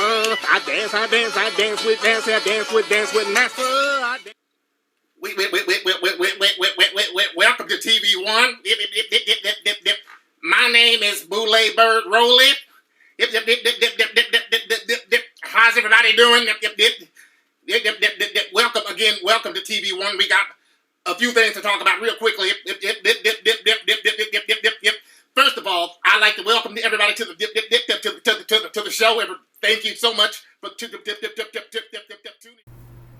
They would have us sing and dance as they were throwing our brothers and sisters overboard to the sharks, to the tune that it changed the sharks. What's the word? Where their migration pattern, because they were getting so much African meat. Did y'all know that? And I say so-called Africans, they were Israelites, but you understand what I'm saying? So then they pull out fools like this Plies guy, and it's like, Dave Chappelle, had a joke, like 9/11 happened and they put Ja Rule on the camera. Yeah, man, they would. But I'm like, for real, why you care so much what the Dixie Chicks say? It's not like they political scientists or nothing. They just bitches that can sing good. You know what I mean? Stop worshiping celebrities so much. Just don't listen, pay attention.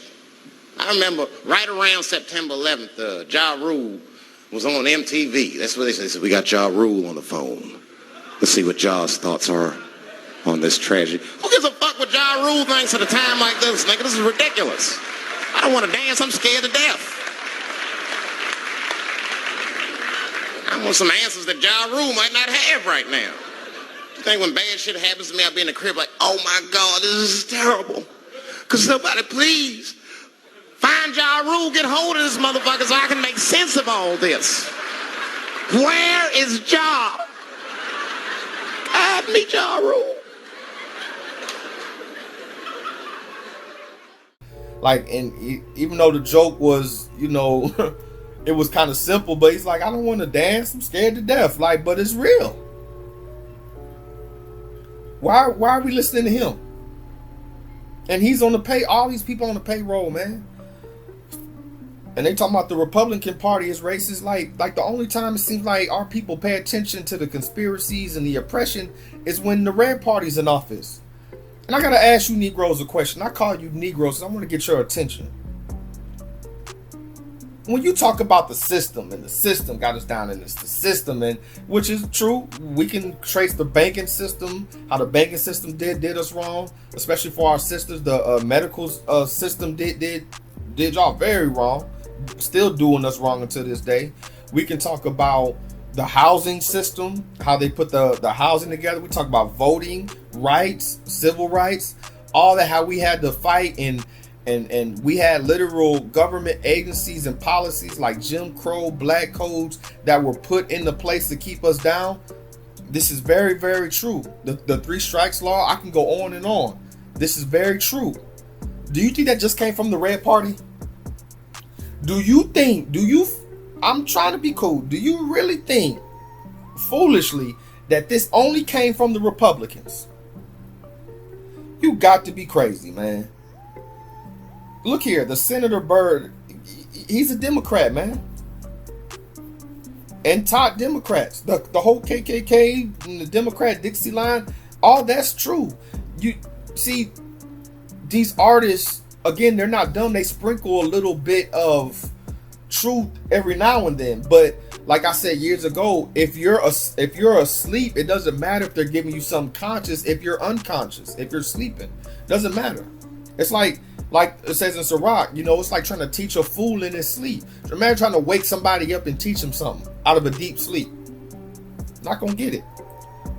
So, and every time like this guy Bishop, talking about racism and two-party system, this is what I'm saying. But see, he's saying that, but he's on the tape too. So again, every now and then they're going to give you a little bit of truth. They're going to tell you something that's true and you cling to that. So when somebody like myself or somebody comes along and says, hey, this dude's a coon, this dude's a sellout, you want to fight and say, oh no, he said this. Oh, she put this out. Well, yeah, they're going to say some truth. They're not going to be blithering fools, right? And the thing about it is, this whole thing, this war within the tribes of Israel, and also that all melanin ain't kinfolk, all skinfolk ain't kinfolk. I got skinfolk coming soon, man. Y'all just stay tuned. But all skinfolk ain't kinfolk. So we naturally thinking, with the whole minority coalition thing, that because we're black and there's other people that are considered a minority, we're all on the same team. No, we're not. And I use Myron Gaines as an example. A lot of those people in other cultures, and I didn't find this out till I got older. When I was young, I used to think that, until I started, really, thank the Most High. I went to a lot of different schools. I went to black schools and I went to mixed schools. And at the mixed schools, we had everybody, Africans, Asians, everybody. So I started to see, oh, y'all kind of taking on, what the racist white folk feel about us. Not all of so-called white people, but those that are following and indulge deeply in the system of SWS, yes. System of white supremacy, yes. They take on those ways, and Myron Gaines is a great example of that. You won't be making a mockery. Dude, you're a fucking nobody. Hey, Rehab, it's fine. I'll finish it for him. You're a fucking nigger. Now shut the fuck up. There you go. You're welcome. You got what you needed. Thank you. You're a fucking nigger. None of you fucking faggots can scare me. I will say what I want to say, and I've been doing this shit for years. It is what it is, man. You guys are a bunch of pussy faggot niggers. You got it right there. Get your clip. There's your clip, assholes. You're fucking Myron, bro. You What knew the I was fuck, Myron, dude? What is he doing? Nigger is behavior.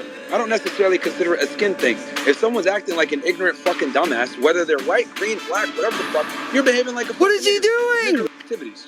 After I hear people use demeaning language towards a specific group over and over. Why is racism bad? Let's ask the real question. Why is racism bad? Because generally it's going to harm that group in some sort of socio-economic way, to where they're less likely to get jobs or less.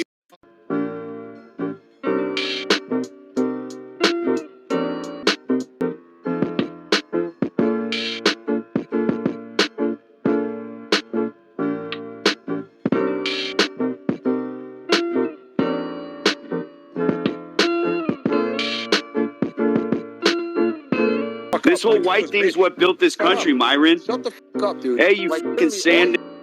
You see that's what this guy is doing is just race baiting. All like, yeah, well, I said we. White guys were all like, yeah, well, I said we. White guys were all like, yeah, well, I said we. Myron, you were in MySpace the other day, and I said, you're doing a great job calling it.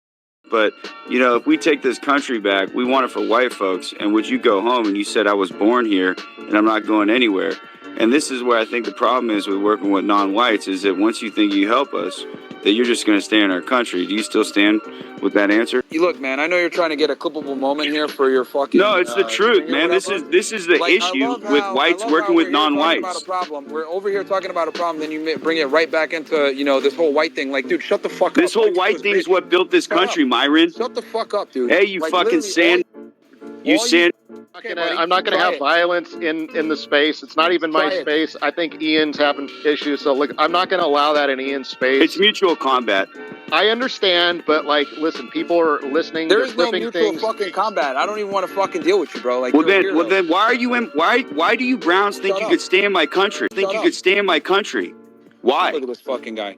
Look, no, it's the truth. You didn't build this country, Myron. You're not from here. You're not from this country. Why do you think you can stay? Anyway, it's a point. Myron, answer. Well, actually, here's a better point. I'm gonna listen. Here's actually a good. We've been talking about an alliance all night tonight. What's the priority? Do we fight? We put white people first? What do we do? Listen, free speech on Twitter is an alliance-worthy fight, right? Where we can all come together around the principle of free speech. It doesn't matter if you're black, brown, white, American, African, Muslim, Christian. It doesn't fucking matter. There, Myron. Get the fuck out of here, dude. You're a fucking Mexican. Shut the fuck up, Jorge. Over here trying to sit there and say, I'm white. My DNA test is out there, Myron. Is yours? Is yours, Myron? Right now. Shut up. Shut the fuck up. Myron, you are a non-white invader. All right, that's just unproductive. This. Wake up, nigga.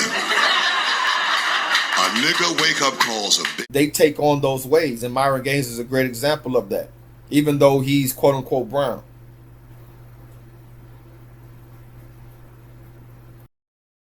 got something to get off my chest. Did you see the video of Candace Owens giving her opinion about the Sonia Massey shooting? I would like to call it an execution. This happened simply because she was black is pointedly ridiculous. Sonia Massey, by the way, she called 911 for help. And now she ended up dead. And all she said was, I rebuke you in the name of Jesus. She had a pot of boiling water. It was real simple shit that could have been handled differently, and they executed her. Getting a little tired of black people getting executed for no reason. And it just goes to show you the hatred, the deep, deep hatred that this country has had for African Americans. Even though African Americans have basically built the country, they already do not see us as human beings. And you know, another thing too is when Candace Owens got fired off of her network, that podcast network she was doing, all of a sudden she went to all the black media.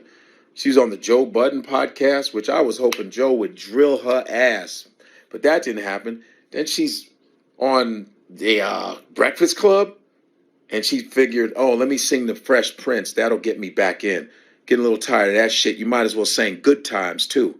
And the Jeffersons. These B-Wicks, man. We got to get rid of these B-Wicks, man. BWIC. Black when it's convenient. So you see that with Myron Gaines and Candace Owens?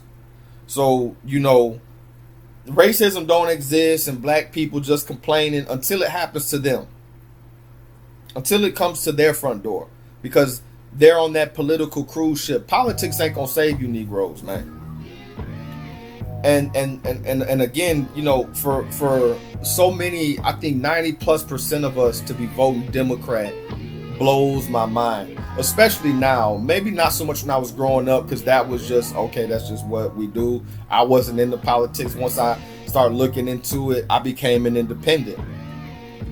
And once I became an independent, I started researching both parties. Now that's when I found all the corruption, started to read the Bible, came into the truth, and the story goes. But one thing about it is, my grandmother, my grandfather, those that, you know, paved the way, they would never go for all this elemental peak stuff. They would never. And the way it's championed, it's just trash. They're not even coming out in suits and ties and, you know, nice. They're coming out with green hair. They're wearing all type of spandex and straps. And you got people talking about, oh yeah, we still voting blue. What? Like, don't you understand? This is death. This is an abomination. But this is death. Do you not realize the mind state that you gotta be in to still champion a party that promotes this as number one, not even as number 4 or 5. This is like their number one thing when they talk about policies is baby deletion and this. And we're the number one casualty of baby deletions to the tune of 1,000 per day. And this? And you still want to vote that way? It ain't a problem with a political party. You got a problem with God. You're going to have to answer for that, man. If that didn't wake you up from this sport, and that's not saying to leave that party and go to the red side. No, that's saying leave both of them. Look at you. Most of us see that the red party ain't it. I'm trying to see how y'all see it. The blue party ain't it either. That's what I'm trying to see. How y'all not see that? They not it either. They just got different trajectories, but they got the same goal as far as it's for them. When they talk about liberty and justice, they're not talking about it for you. Like I say, the oppression didn't stop under Obama, did it? Didn't stop under Clinton, did it? Didn't stop under Biden, did it? Okay, so let's keep it moving. And this is the big picture here. They're all J3W15 controlled, man.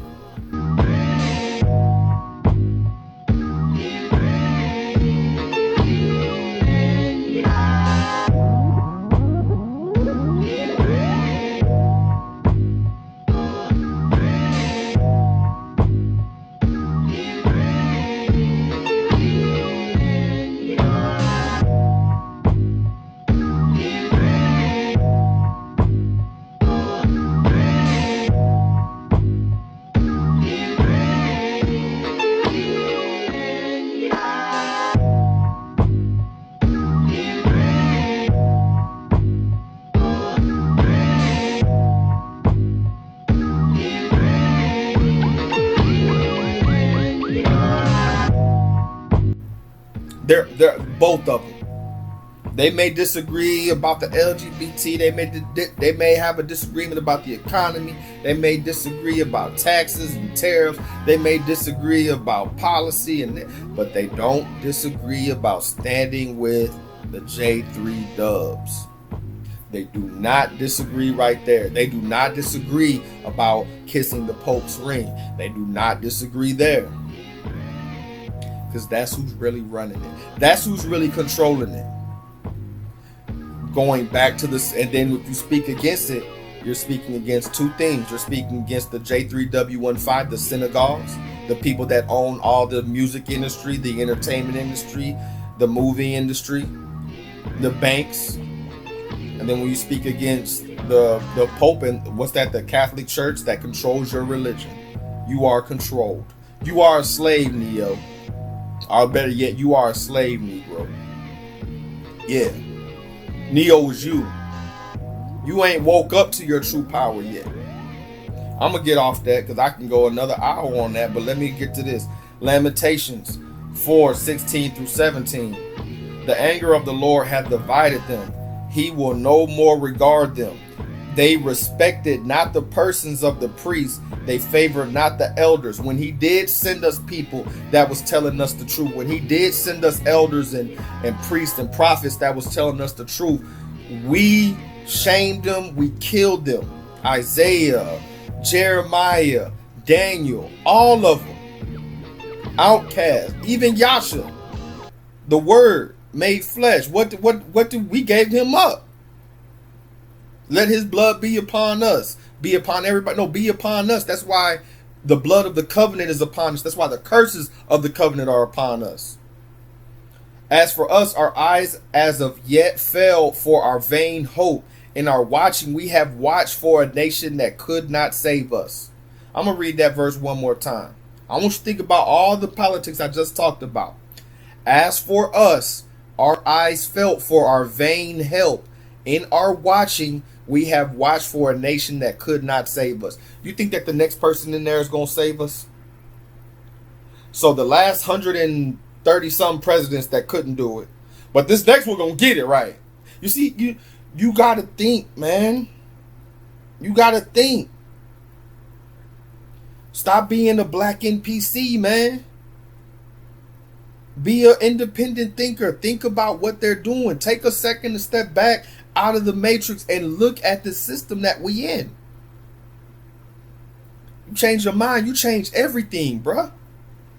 It says here, let's get to Isaiah 30:1-3. Woe to the rebellious children, saith Ahijah, that take counsel, but not of me. They'll take counsel on Facebook. They'll take counsel on Instagram. Homegirls, homeboys that ain't got their stuff together. It says they take counsel, but not of me, not of the Father. And that cover with the covering, but not of my spirit. Oh, I'm covered by what? That they might add sin to sin.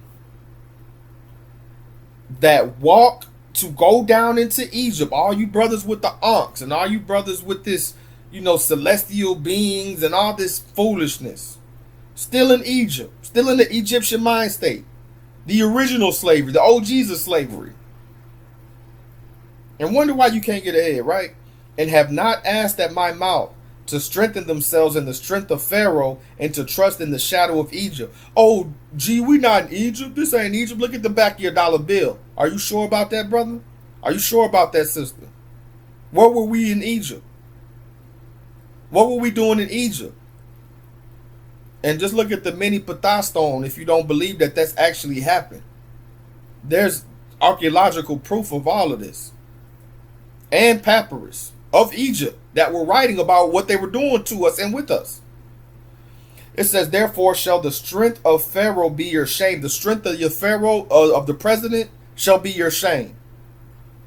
And the trust in the shadow of Egypt, your confusion. Have you not noticed, like, when you see somebody who's really, really deep into politics, and they choose a party, if you're independent, you kind of see the writing on the wall. That's why I can deal with the independents more than anything. But when you see somebody that's deeply Republican or deeply Democrat, and they're really deep into it, and you start showing them their favorite party or party of choice. You start showing them the corruption. You start showing them this, start showing them that. Have you seen the confusion on their face? How they want to write it off when, okay, like, especially when they're black, like, you have no place in this. This isn't, that ain't even your lot. But you feel like you're a part of it, and you feel like they're going to solve your problems. Have they solved them? My strength coming from the Lord, man. Let's keep it pushing. Okay, so now we're going to get into the house Negroes of the new age. Okay, so this is going back into who do they put in front of us. This is the new blackface, y'all. New blackface. So, you know, and the thing about it, like you see with the Stephen A. Smith photo here, they always break their tools. You know, Bill Cosby, not to say that he was a quote-unquote tool, but, you know, the way that he was speaking about the black youth and doing that stuff, a lot of people kind of glossed over that, you know, which I understand he was saying, you know, pull up your pants, do this and do that.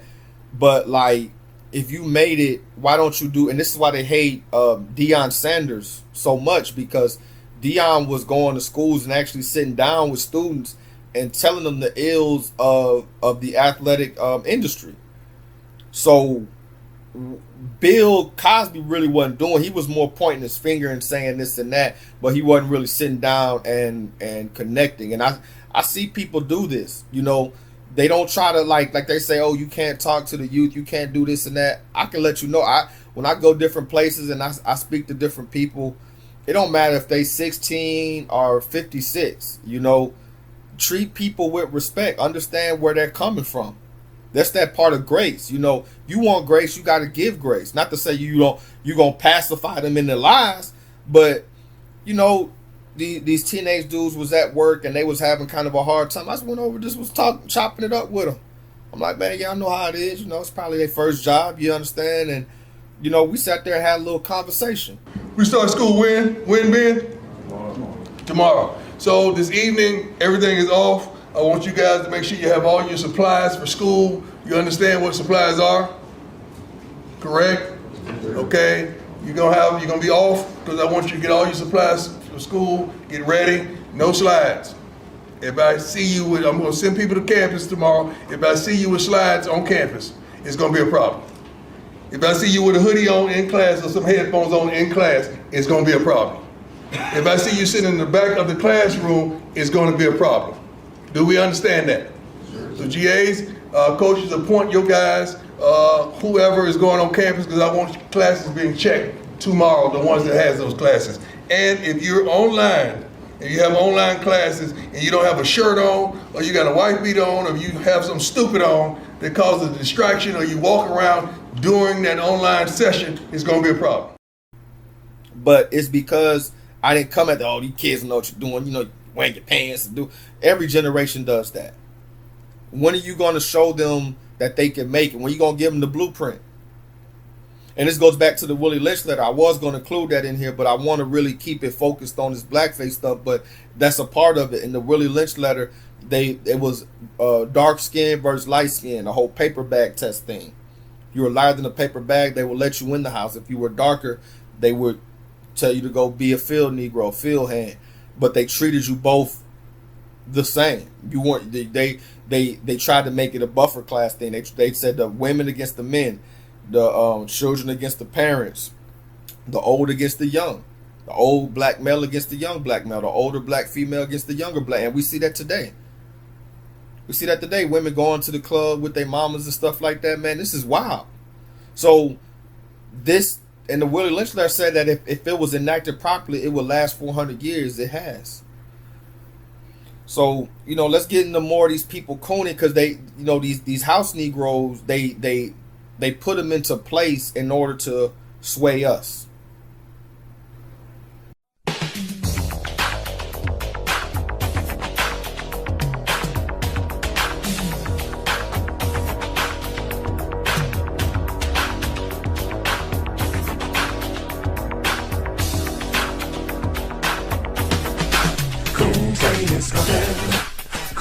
What about black on black crime? Where the white women at? All white peoples ain't bad. We is our own worst enemy. What about black on black crime? Where the white women at? All white peoples ain't bad. We is our own worst enemy. What about black on black crime? Where the white women at? All white peoples ain't bad. We is our own worst enemy. What about black on black crime? Where the white women at?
And like I said before, I'm not with you guys 10%, 50%. I will always be the voice for the people in Israel. I will always stand behind the country of Israel, the one and only Floyd Money Mayweather in Israel. I will always be here for you guys when you guys don't have a voice.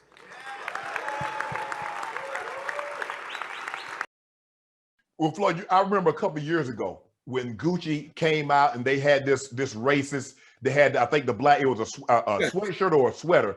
They had the black with the big. They had the red lips, and then you IG'd yourself in the Gucci store, and you're like, I'm not gonna let anybody dictate to me what I can and can't wear. Explain your decision that went into, like, because you know a lot of black people were upset with you, but like you said, you're your own man. So talk us through what went into your mindset in doing that. I'm wrong for having my own. I'm not wrong for having my own opinion. Right. I mean, because if that's the case, if you guys want to say I'm gonna stop wearing Gucci, then guess what? Stop wearing everything else. because all those people run together. Right. They all network and run together as one. I have my own opinion, and guess what? It's crazy when you speak about that, because when you go look at, I want everybody to go back and look at when I posted, you know, when the Gucci post, when I posted, never said nobody's name, never said a name, right, never called out one particular person, but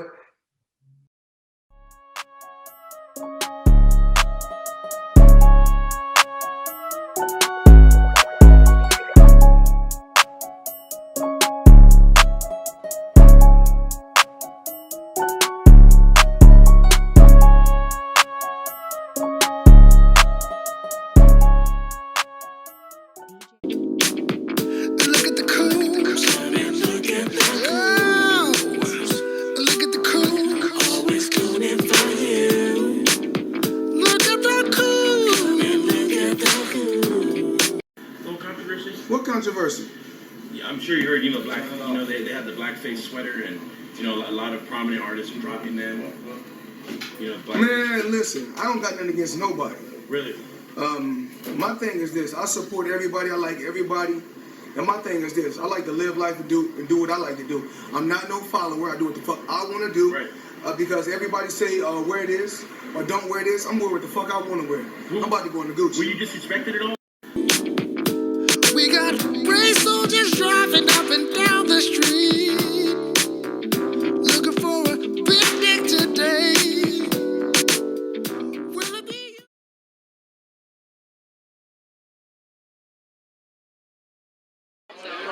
They're doing a special on Mike Brown, the Ferguson situation. What do you think needs to be changed in the way that black men are policed in America? Leave that up with the critics and the laws and all that old shit. We having fun, we iced out, we having money. That's how we doing it. So you feel like it's not the artist's place to speak on social issues? No.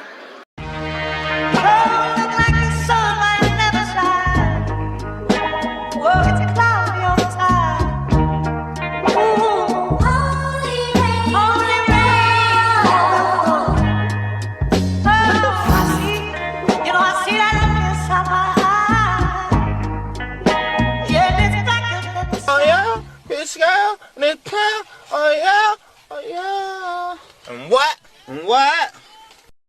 Bitch, you gonna listen to what I got to say? Cause I'm gonna come out to the... Come on. Whoop. Man, first on the next time. Oh, yeah. Oh, yeah. Bitch, girl. And it's plan. Oh, yeah. Oh, yeah. And what? And what? Bitch, you gonna listen to what I got to say? Cause I'm gonna come out to the... Come on. Whoop.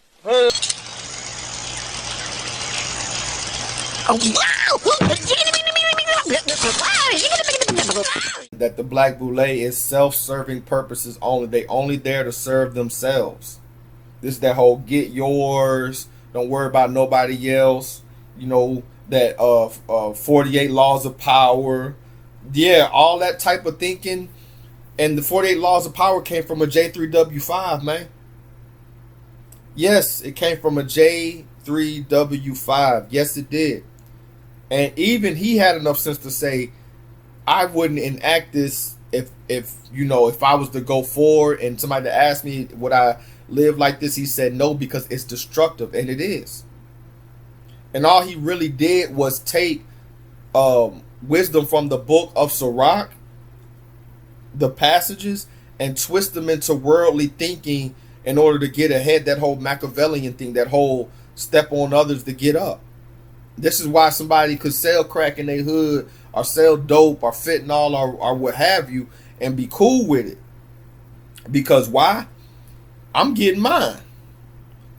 They could be cool with prostituting themselves to men in the highest bidder and selling the boxes like a common thing. Let the internet and society say it, the OF say it's a normal thing, but the Bible's clear. When that happens, the land will fall to wickedness. Is this land not wicked?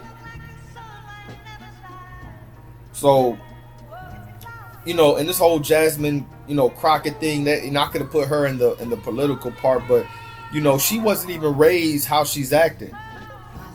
You understand? She was raised in like a high up suburban, you know, upper class, upper crust, and I'm just speculating, but somebody got in their ear and probably was like, hey, we need you to play this ratchet, so you know we can promote that. We could this is the Jezebel spirit. This is the Sapphire.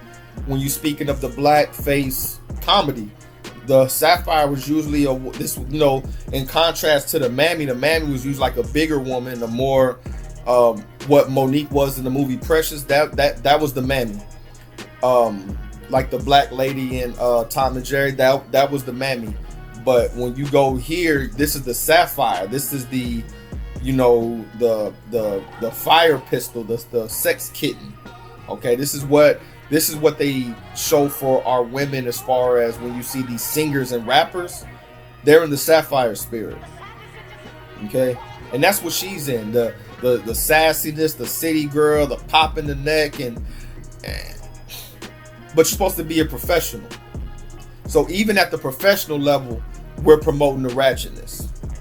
I can't even hear any policy that because I can't get past the damn ratchetness. Horrible. So yeah, and back to Floyd, you know, he stands with the synagogue. You know, he stands with them, and he's going to stand with them because they sign his checks. Let's keep it 1,000.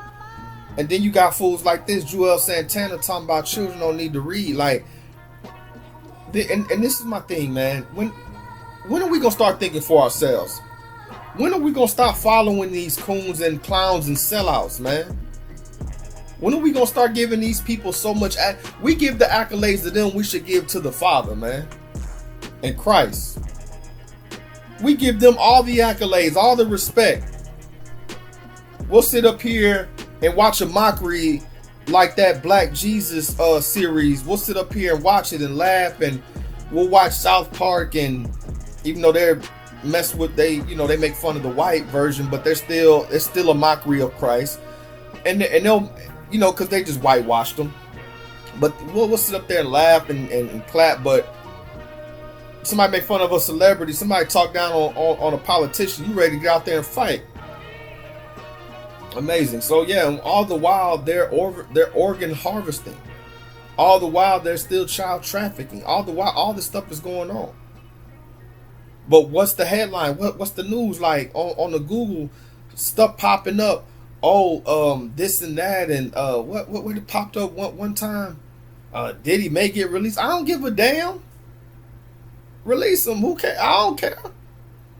He's under y'all thumb anyway. Why is this news? That's the question. Why is this even news? So these people are demonic, man, in its highest degree. Highest degree.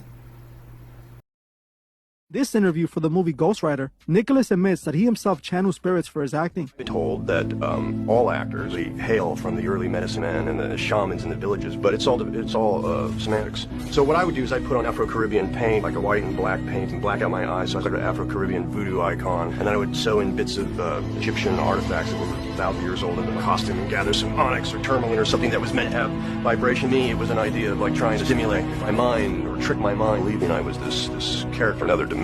As you heard for yourself, Nicolas Cage admits he channels voodoo spirits in order to help his acting. He goes on to admit that he paints his face to look like a voodoo priest. He then channels these demonic spirits and uses them to become the character he is trying to play. And in this movie, it was the Ghost Rider who was a literal demon. What's even more interesting about that is that Nicolas Cage is actually an open occultist. Not only did he create a pyramid tomb for his final resting place, modeled after the Eye of Horus, otherwise known as the Masonic All-Seeing Eye, but he also placed that tomb in New Orleans next to the gravesite of the voodoo priestess queen Marie Laveau. Nicholas wanted to embrace these demonic spirits he was using for his acting, that he had even bought her haunted house called the La Laurie house. The house was believed to be cursed after the voodoo queen who lived in the house was a rich serial killer who used many of her slaves for voodoo rituals. Since then, it is believed the house was haunted, consumed by these spirits trapped in the house. Nicholas wanted to embody that energy, so he bought the home in New Orleans and lived it. Won't you spin me over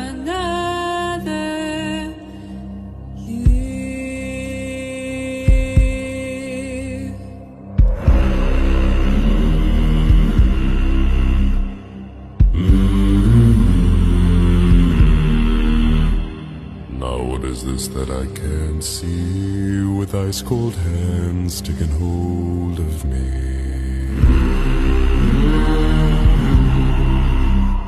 When God is gone and the devil takes hold, who will have mercy on your soul?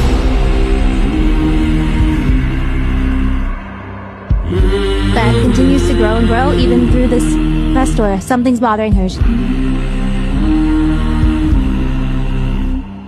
Death, I come to take the soul, leave the body. And you see there the transformation. And this is why, you know, people will say, oh, well, you know, I followed them before their first album, or I followed them in their first album. And you notice how their career, like, you don't think it's a I ain't gonna say funny, but it's a fanatical thing how these celebrities have all these tragic deaths and tragic lives, but you know, and all this drama and all this, but they're supposed to be the ones of us that made it. Have you never asked yourself that? I know I do. And how they change, how they go from, like, you see that transformation I'm showing you, how they go from A to B. That don't kind of like make you go So let's get to Psalms 37:16-20. A little that a righteous man hath is better than the riches of many wicked. For the arms of the wicked shall be broken, but the Lord upholdeth the righteous. That's why, like the brother Yashkara said, don't be looking at these Hollywood stars and celebrities and trying to keep up with the Joneses and get a house and get a foreign car and have a red carpet life and have an Instagram popping and all that. Don't worry what you worried about. That's all vain. It's vain, saith the preacher. For the Lord knoweth the days of the upright, and their inheritance shall be forever. It's hard to stand upright, but you got to be part of that. This is the remnant talk. They shall not be ashamed in the evil time, and in the days of famine they shall be satisfied. And all glory to the Most High. I've been going through a little storm, y'all. And as I read that verse earlier, man, it really touched me because I'm not ashamed to speak this truth. I'm not ashamed to speak to speak any truth of the Most High.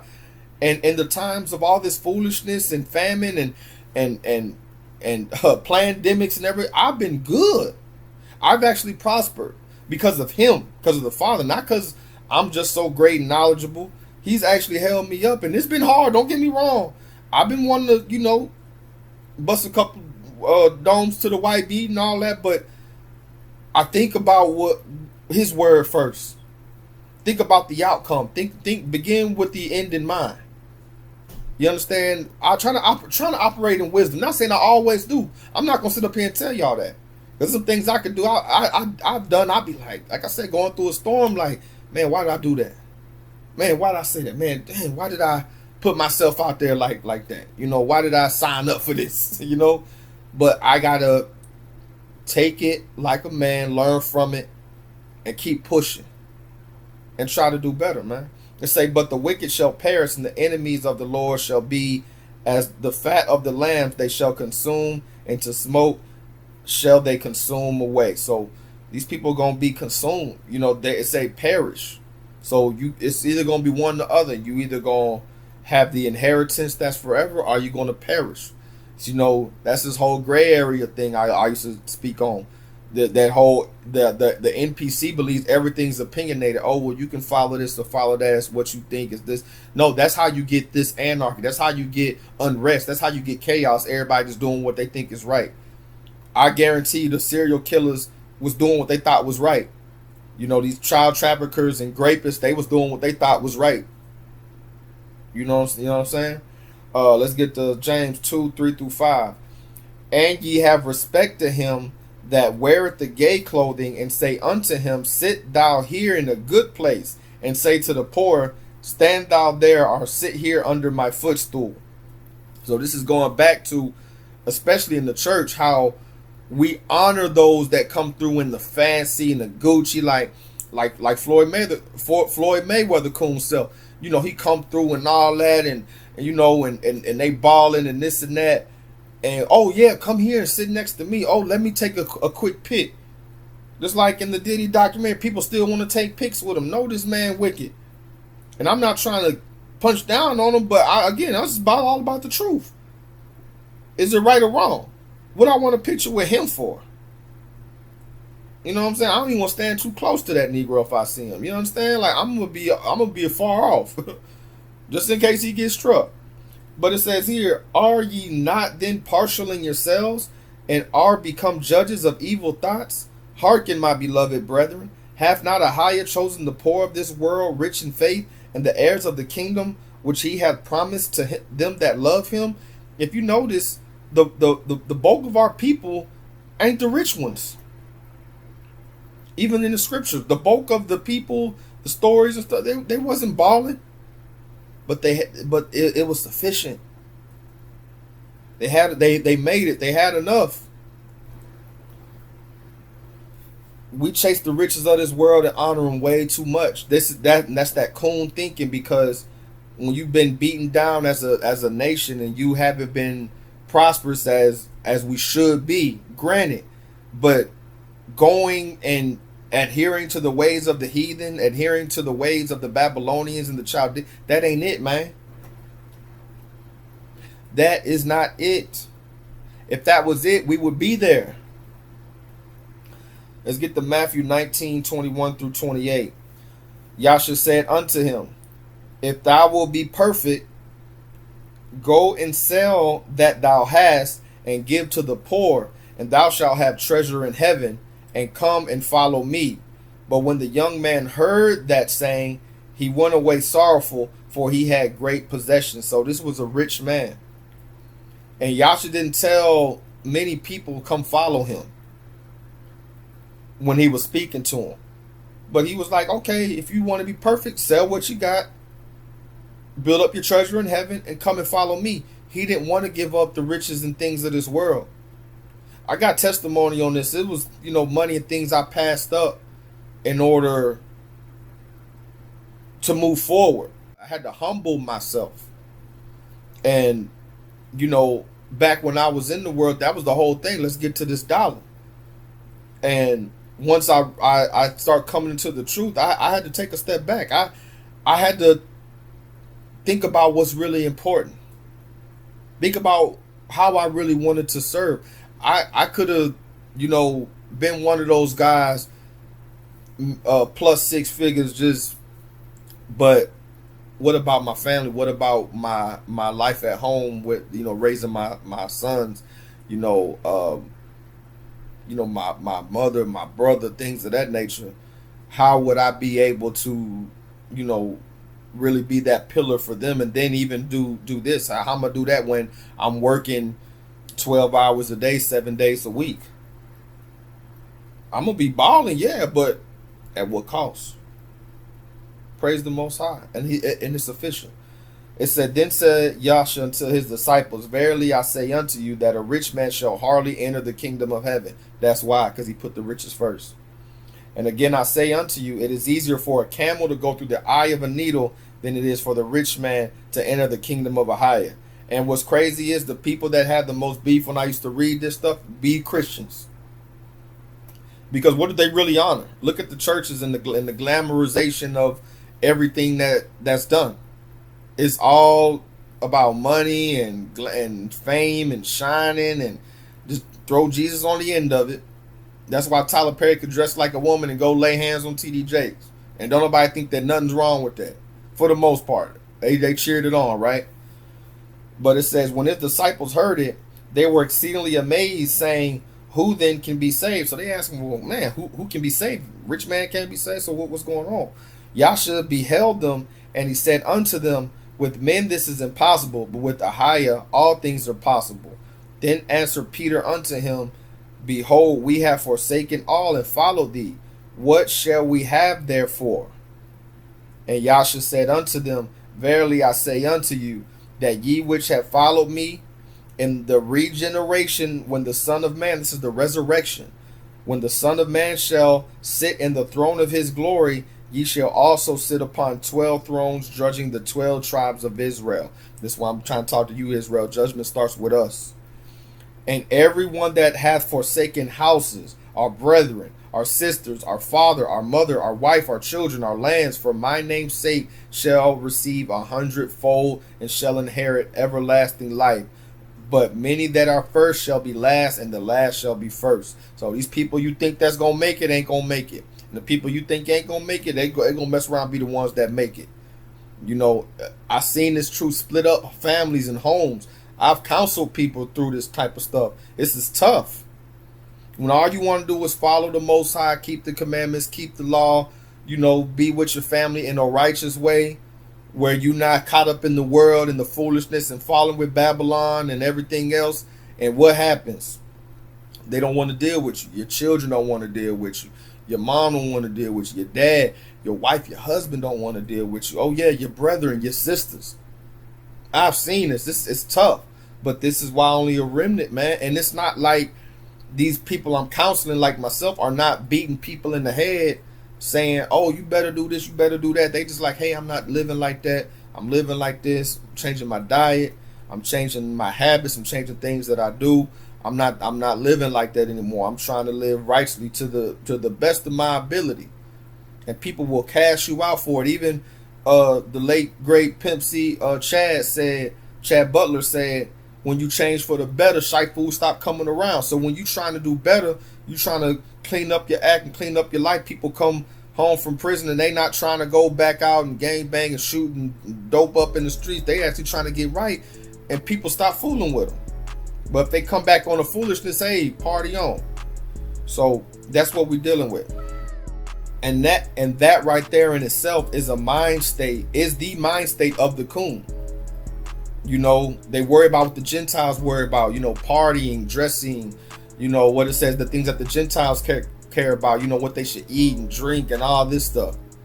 And half the stuff that they eat ain't even lawful anyway. So let's get to the economic deprivation, because this does play a role in the reason why people chase the luxury, because we have been economically deprived. So that's why you see somebody get $1 million, get signed to a team, and you look up and they broke. They get millions of dollars, be doing movies and doing that, and you look up and they broke, because they don't have enough knowledge of self and what needs to be done. They just want to be out there and live like the Gentiles so much, they're not storing anything away. And that things of that nature come with knowledge of self. They come with thinking for the future. All that generational wealth that comes with thinking about the future. You can't do that if you're spending every dime you got. So you see here, you know, they put mutant meat in the supermarket, you know, and we got to look at this kind of stuff, family, because this is what is coming to. It's coming to the Judge Dredd. It's coming to the I Am Robot. We are beginning to come into a dystopian age. This is where it's coming to. They don't care if they feed you scraps or whatever. This is where the attention should be, is the understand that this is what it's coming to, so that we can get ourselves right and get our bodies and our temples right. I mean, being overweight, being unhealthy and all this stuff, and listening to people that is telling us to take certain medicines and things like that without doing any research on our own, we don't have any excuses now, because we got computers in our pocket. So we see here, you know, this whole black cops and white racist mind state. So, you know, these are the stories, these are the things in the news, and I can say this too, there's a lot of things in the news and stories that I see and I have seen that I don't necessarily think to be true. I think that some of these stories, and even George Bush said that they put out fake stories in the news. This is back George Bush day. This is 9/11 time. So if he's saying they were doing it then, I know they're doing it now. I don't believe everything that the news say, especially the stories now. That stuff got to be verified. It got to make sense in the fact that, did these people even exist? We got crisis actors now. We got all types of false flags and stage things now, and AI, all type of things where they can make things real, and they're mixing. I noticed today I was watching some stuff. They're mixing AI clips with clips of people and clips of, you know, things, animals, people, events. So you really got to watch this stuff. You got to see, like, Okay, that's not casting the shadow though. That's AI. Okay, hold on. That guy is too still, like it's too perfect, you know, because now AI is kind of still glitchy, so we can kind of still see it. But what we gonna do when it stop glitching? What we gonna do when AI start looking just like me and you walking around? We live in Futurama, y'all. So we gotta really be up on this, and stories like this are gonna happen. Things like this are gonna happen, and this is gonna fall by the wayside because it's always falling by the wayside. So you see here, like even with the officer Brandon Tatum, you know, these people be on the payroll. These people understand that in order to get ahead, I gotta play toward the white supremacy narrative. I gotta play toward the stuff. I gotta play toward that we are the issue, not the system that's had agencies and offices against us, and agents actually come and be provocateurs as we try to come out of the Babylonian thinking. No, the problem is us. So as long as they follow that, they are saved from the economic deprivation, and they know that. But this is another curse that show who the children of Israel are. Deuteronomy 28:43-44. The stranger that is within thee shall get up above thee very high, and thou shalt come down very low. He shall lend to thee, and thou shalt not lend to him. He shall be the head, and thou shalt be the tail. I don't care how much generational wealth you get, fam. This is what I'm saying. This is about that knowledge of self, knowledge of the Most High. We are destroyed for a lack of knowledge. I don't care how much you get. You never gonna outget Bill Gates. You never gonna outget Elon. You never gonna outget Trump. You never gonna outget Kamala and Biden and them. You never gonna be able to overtake David Rockefeller's bank, man. Or the Rothschild family bloodline, the royal family. None of it don't matter, because even if you do touch a little piece of that, like the Jay-Z's and the Floyd Mayweathers, you are on the tape. You think they let them get that kind of money and keep it? They got them on the tape, man. And I guarantee you start talking like this, they know how to get you up out of there, man. There's been plenty. R.I.P. to Reggie White. Y'all research Reggie White, man. So let's get to this last section here before the conclusion. This is the sexual deviancy, okay?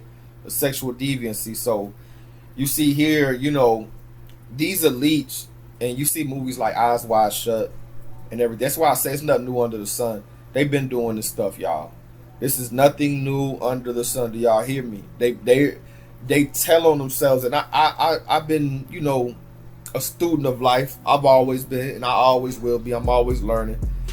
And you let people talk. You let people just keep speaking, and they'll tell you what's on their mind and what's in their heart. You just shut up and listen, and you'll see how much you miss by trying to go back and forth. Just listen. You understand? And watch.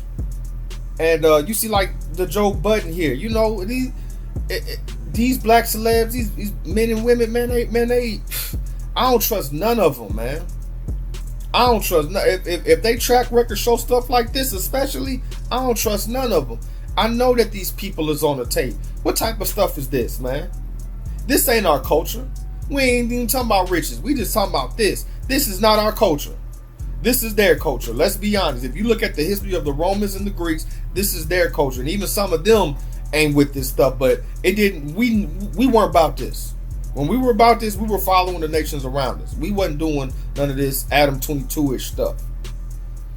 You know, and you see here with this, you know, Lady Coon slave play. And like I said, you know, I understand people marry before they get into the truth or have this knowledge. They marry who they marry. But this ain't it, man. This is slave play. Okay? That's all this is. And, you know, you see here, you know, the woman getting treated like a dog, man. Is this what it is? Is this how we assimilate? Because damn that, I'm going to go Nat Turner. we're not doing that. And we are always, I should rather say, they always place us, even though, again, look at the Romans and the Greeks, they was doing all that wild stuff. The first gay wedding on record came from Roman emperors. You know, it was a Roman emperor, I forget his name, married like a 14-year-old boy, had a lavish ceremony. They were the Greek word gymnasium. The whole thing is that it meant to exercise naked. they were dealing with young boys at that time too. I'm telling y'all some facts, man. Y'all can research this. And what they have done is made us the face of this foolishness. We're the face of the deviancy. See this whole Cynthia Erico and Ariana Grande, they call themselves non-demi, semi-binary love. What the hell is that?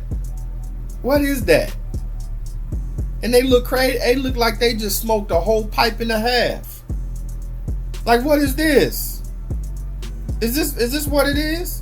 Do you think that it's a coincidence that every time we open up an app or our feed that we're seeing this stuff on our feed? Are we seeing them on TV? That they're putting these people out that are pushing the agenda. That's what that is. And this is that whole thing. This is mammy culture. This is mammy. This is blackface culture. This is Jezebel culture. This is that harlot culture.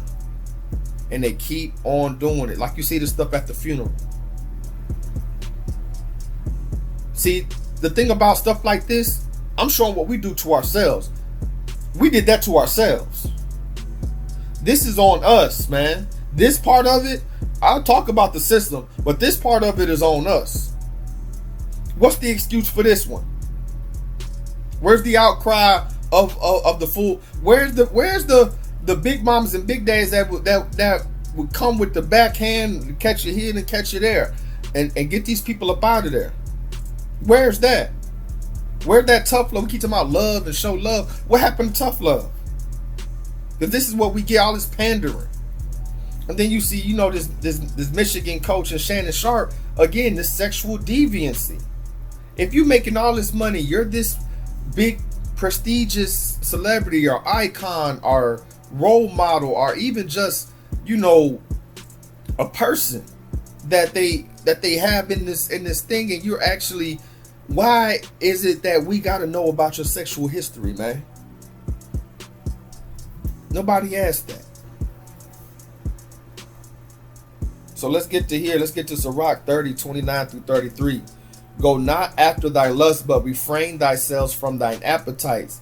If thou givest thy soul the desires that please her, she will make thee a laughing stock to thine enemies that malign thee. So when you keep going after your lust, when you keep going after things that your flesh want to do, the desires, these appetites that we have for things, and we're not going at it in the right, there's a righteous way that you can express yourself that way. This is why the Most High has marriage. This is what it's for, not for the state, but I'm talking about biblically. That's what it's for. So that we're not out here doing all this stuff. But no, we just want to party and BS, like the song say. It say, take not pleasure in much good cheer, neither be tied to the expense thereof. Be not made a beggar by banqueting upon borrowing, when thou hast nothing in thy purse. You got nothing in the bank, but you always at the club. You always in the spot. You always turn. You got the new J's. Your light's about to get cut off, but you got the new Forces, or excuse me, the new J's that just came out. You got all this. You got the ladies. You got the new purse. You got the new this, the new that. You got your hair done, your nails done, lashes, makeup, broke. For thou shalt lie in wait for thine own life and be talked on. This is what's happening. A laughing stock. This is what a laughing stock is. When people point and laugh at the foolishness. This is foolishness. So, but that's how we fell. All the partying, all the drinking, all that stuff. This is what they was doing before the flood, family. It says, as in the days of Noah. We circled around 360. We right back. Let's get to Ecclesiasticus 42:11. Keep a sure watch over a shameless daughter, lest she make thee a laughing stock to thine enemies, and a byword in the city, and a reproach among the people, and make thee ashamed before the multitude. This is the whole thing with fathers and daughters, being a watchman over your daughter first, before any ministry or anything else that you're doing, because this is your heritage. Your daughter is your heritage. Children are heritage, man. And when she's shameless and she's out here doing whatever, that's not to your honor. You got mothers and daughters on OnlyFans, like there's no honor in that. This is why they wanted to remove the fathers from the home for us, Israel, because the father's the one that brings that structure, that brings that order. This is, I mean, you see it step by step. They know what they're doing. Do we know what they're doing? Let's get to Psalm 44, 13 through 15.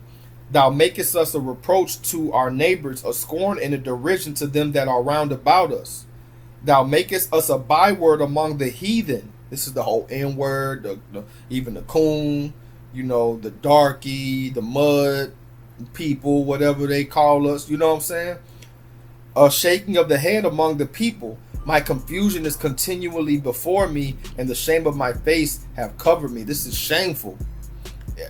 I really had to sit here and think before I did this lesson. This is shameful, man. I don't like to show these images. I don't like to show these things. But I got to show, like Isaiah 58 say, the house of Israel, they sins, man.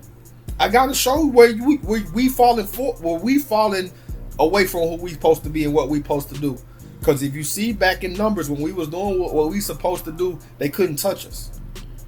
And they know that. That's why they keep liquor stores on the corner. That's why they legalizing weed. It ain't because they don't want you to be stressed and want you to blow one and relax. And no, they want you high and drunk, out here smashing, spending money on. We spent the U.S. spent the most money on OF.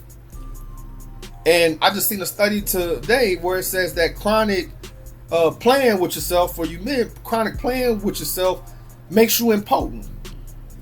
And for the women, it kills your nerve endings. And they're giving you free reign, so you can mess with this one, mess with that one, mess with this one, swipe left, swipe right, Hinge, Bumble, Tinder. Nobody looks at you like that because they made it a norm. And back in the day, there was only certain kind of people that did that, and we kept them to the side as a society. Now it's a norm. Nobody thinks about that. But that's where we at. So when you're looking at that, they have a method to their madness, man. They have a method to. That's why, you know, Satan will give you all the pleasure and everything that you want up front, and you pay for it later. The Most High make you work, and you get that on the end. You gotta choose your path, man. You gotta choose your path. This is how we made laughing stocks, proverbs, and bywords. Because we so busy trying to be like them, and they fall. And that, where does the judgment start? At the house of Israel, at us, family. I'm talking to you Negroes right now. Let's get to this conclusion. 2 Thessalonians 3 and 6. It says, now we command you, brethren, in the name of our Aduan, Yahshua HaMashiach, who the world calls Christ, that ye would draw yourselves from every brother that walketh disorderly, and not after the tradition which he received of us. So, you know, this is the cutting people off verse. Yes, you got to cut people off. I know everybody want to hold hands and walk into the sun, but you can't do it with everybody. Do you understand what I'm saying, Israel? Like, I got people that really have a hard time with this. And you can't take everybody, even on the worldly side. When you start making moves in your career and doing things and moving up, but you got somebody that all they want to do is just have that same dead-end job. They don't want to learn a new trade or move up in the company or apply for a higher position with higher pay, because that comes with more responsibilities and they good just where they at. You got to leave them people where they at. I had to learn that lesson. I've heard other brothers speak on it.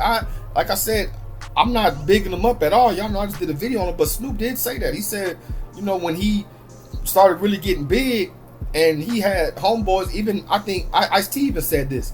You know, he had homeboys, oh, so-and-so was talking about you at the club, so I knocked him out. Okay, so what if that knockout turned into a punch? What if that knockout turned into a fist fight, turned to a knife fight, turned to a gunfight? What if Ice Cube's with him when all that stuff transpires? Now your whole career is gone. It's like you got to look at how you carry yourself and what you want in life and move accordingly to that. And if they don't want that, y'all not going to be able to move together. Amos 3 and 3, can two walk together unless they be agreed? It's people I had to let go, man. Due to circumstances. Still got love for them, still don't rich no, but I'm moving this way, man. I'm not going that way. 2 Corinthians 6 and 17, wherefore come out from among them and be ye separate, saith the Lord, and touch not the unclean thing, and I will receive you. Touch not the unclean thing, because these people are clinging to things that are unclean. They're clinging to pork. They're clinging to these holidays. They're clinging to this hookup culture. They're clinging to all the foolishness that they have us doing on TV and media and social media.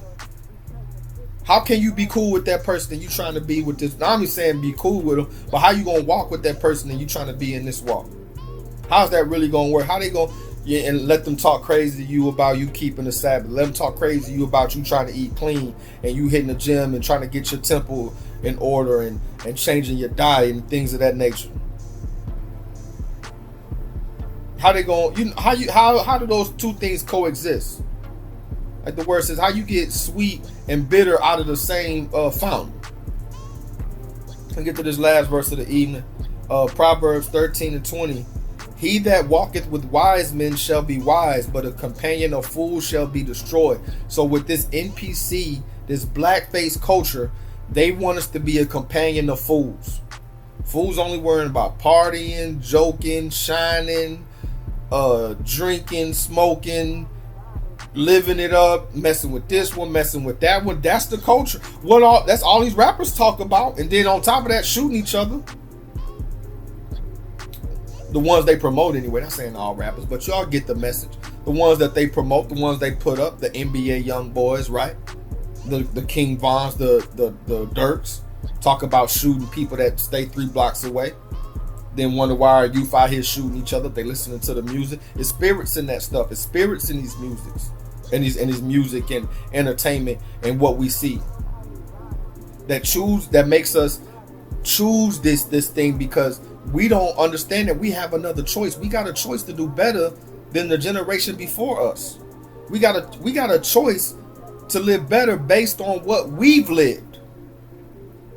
But when you choose to be an NPC, when you choose to participate in blackface and choose one of these caricatures and then choose their political parties and choose their religions and choose their holidays and choose their rituals and customs, don't turn around and wonder why you're second, why you're last. You're in their house. You're doing their stuff.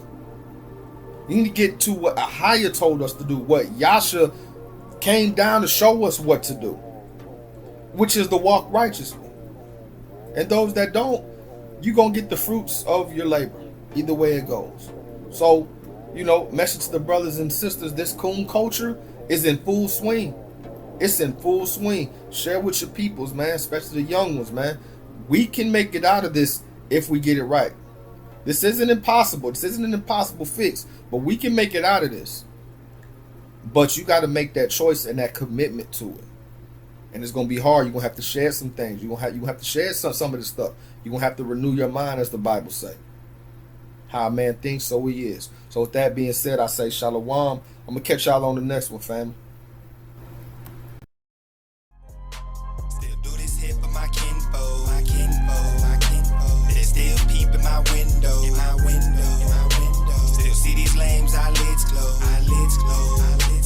Stand down all 10 toes. I don't need that's what the haters for. Against my own autoration war. Praise the Lord. AKs and sword, 1984, D-Days is gone. Just the final generations, boy. Fight game minors, Moab and Jordan said they waiting on. I can hold myself in a pay the lawyer on the waving court. Small crime, judge gave a quarter. Harder crimes, the noose hanging on. Truth music, why by the slab? True to tribe, my battalion. Cops and strapped, straight body bag. Local news will probably broadcast. Babylon finna fall back within a large casket this out of bed. Tell a bunch of block performance, melting pot boiling, hot poured. Trying to school them, no Montessori. Dr. Norris / Robert Orr. You confront like this not important. Trusting that day you'll see. And my only no HOV, that narrow path, my favorite street. Still do this here for my kinfolk. They still peep in my window. Still see these lames, eyelids closed. Boy, stand down all 10 toes. How you dumbfounded and well-rounded? These people don't care about us. No class, no bell sound.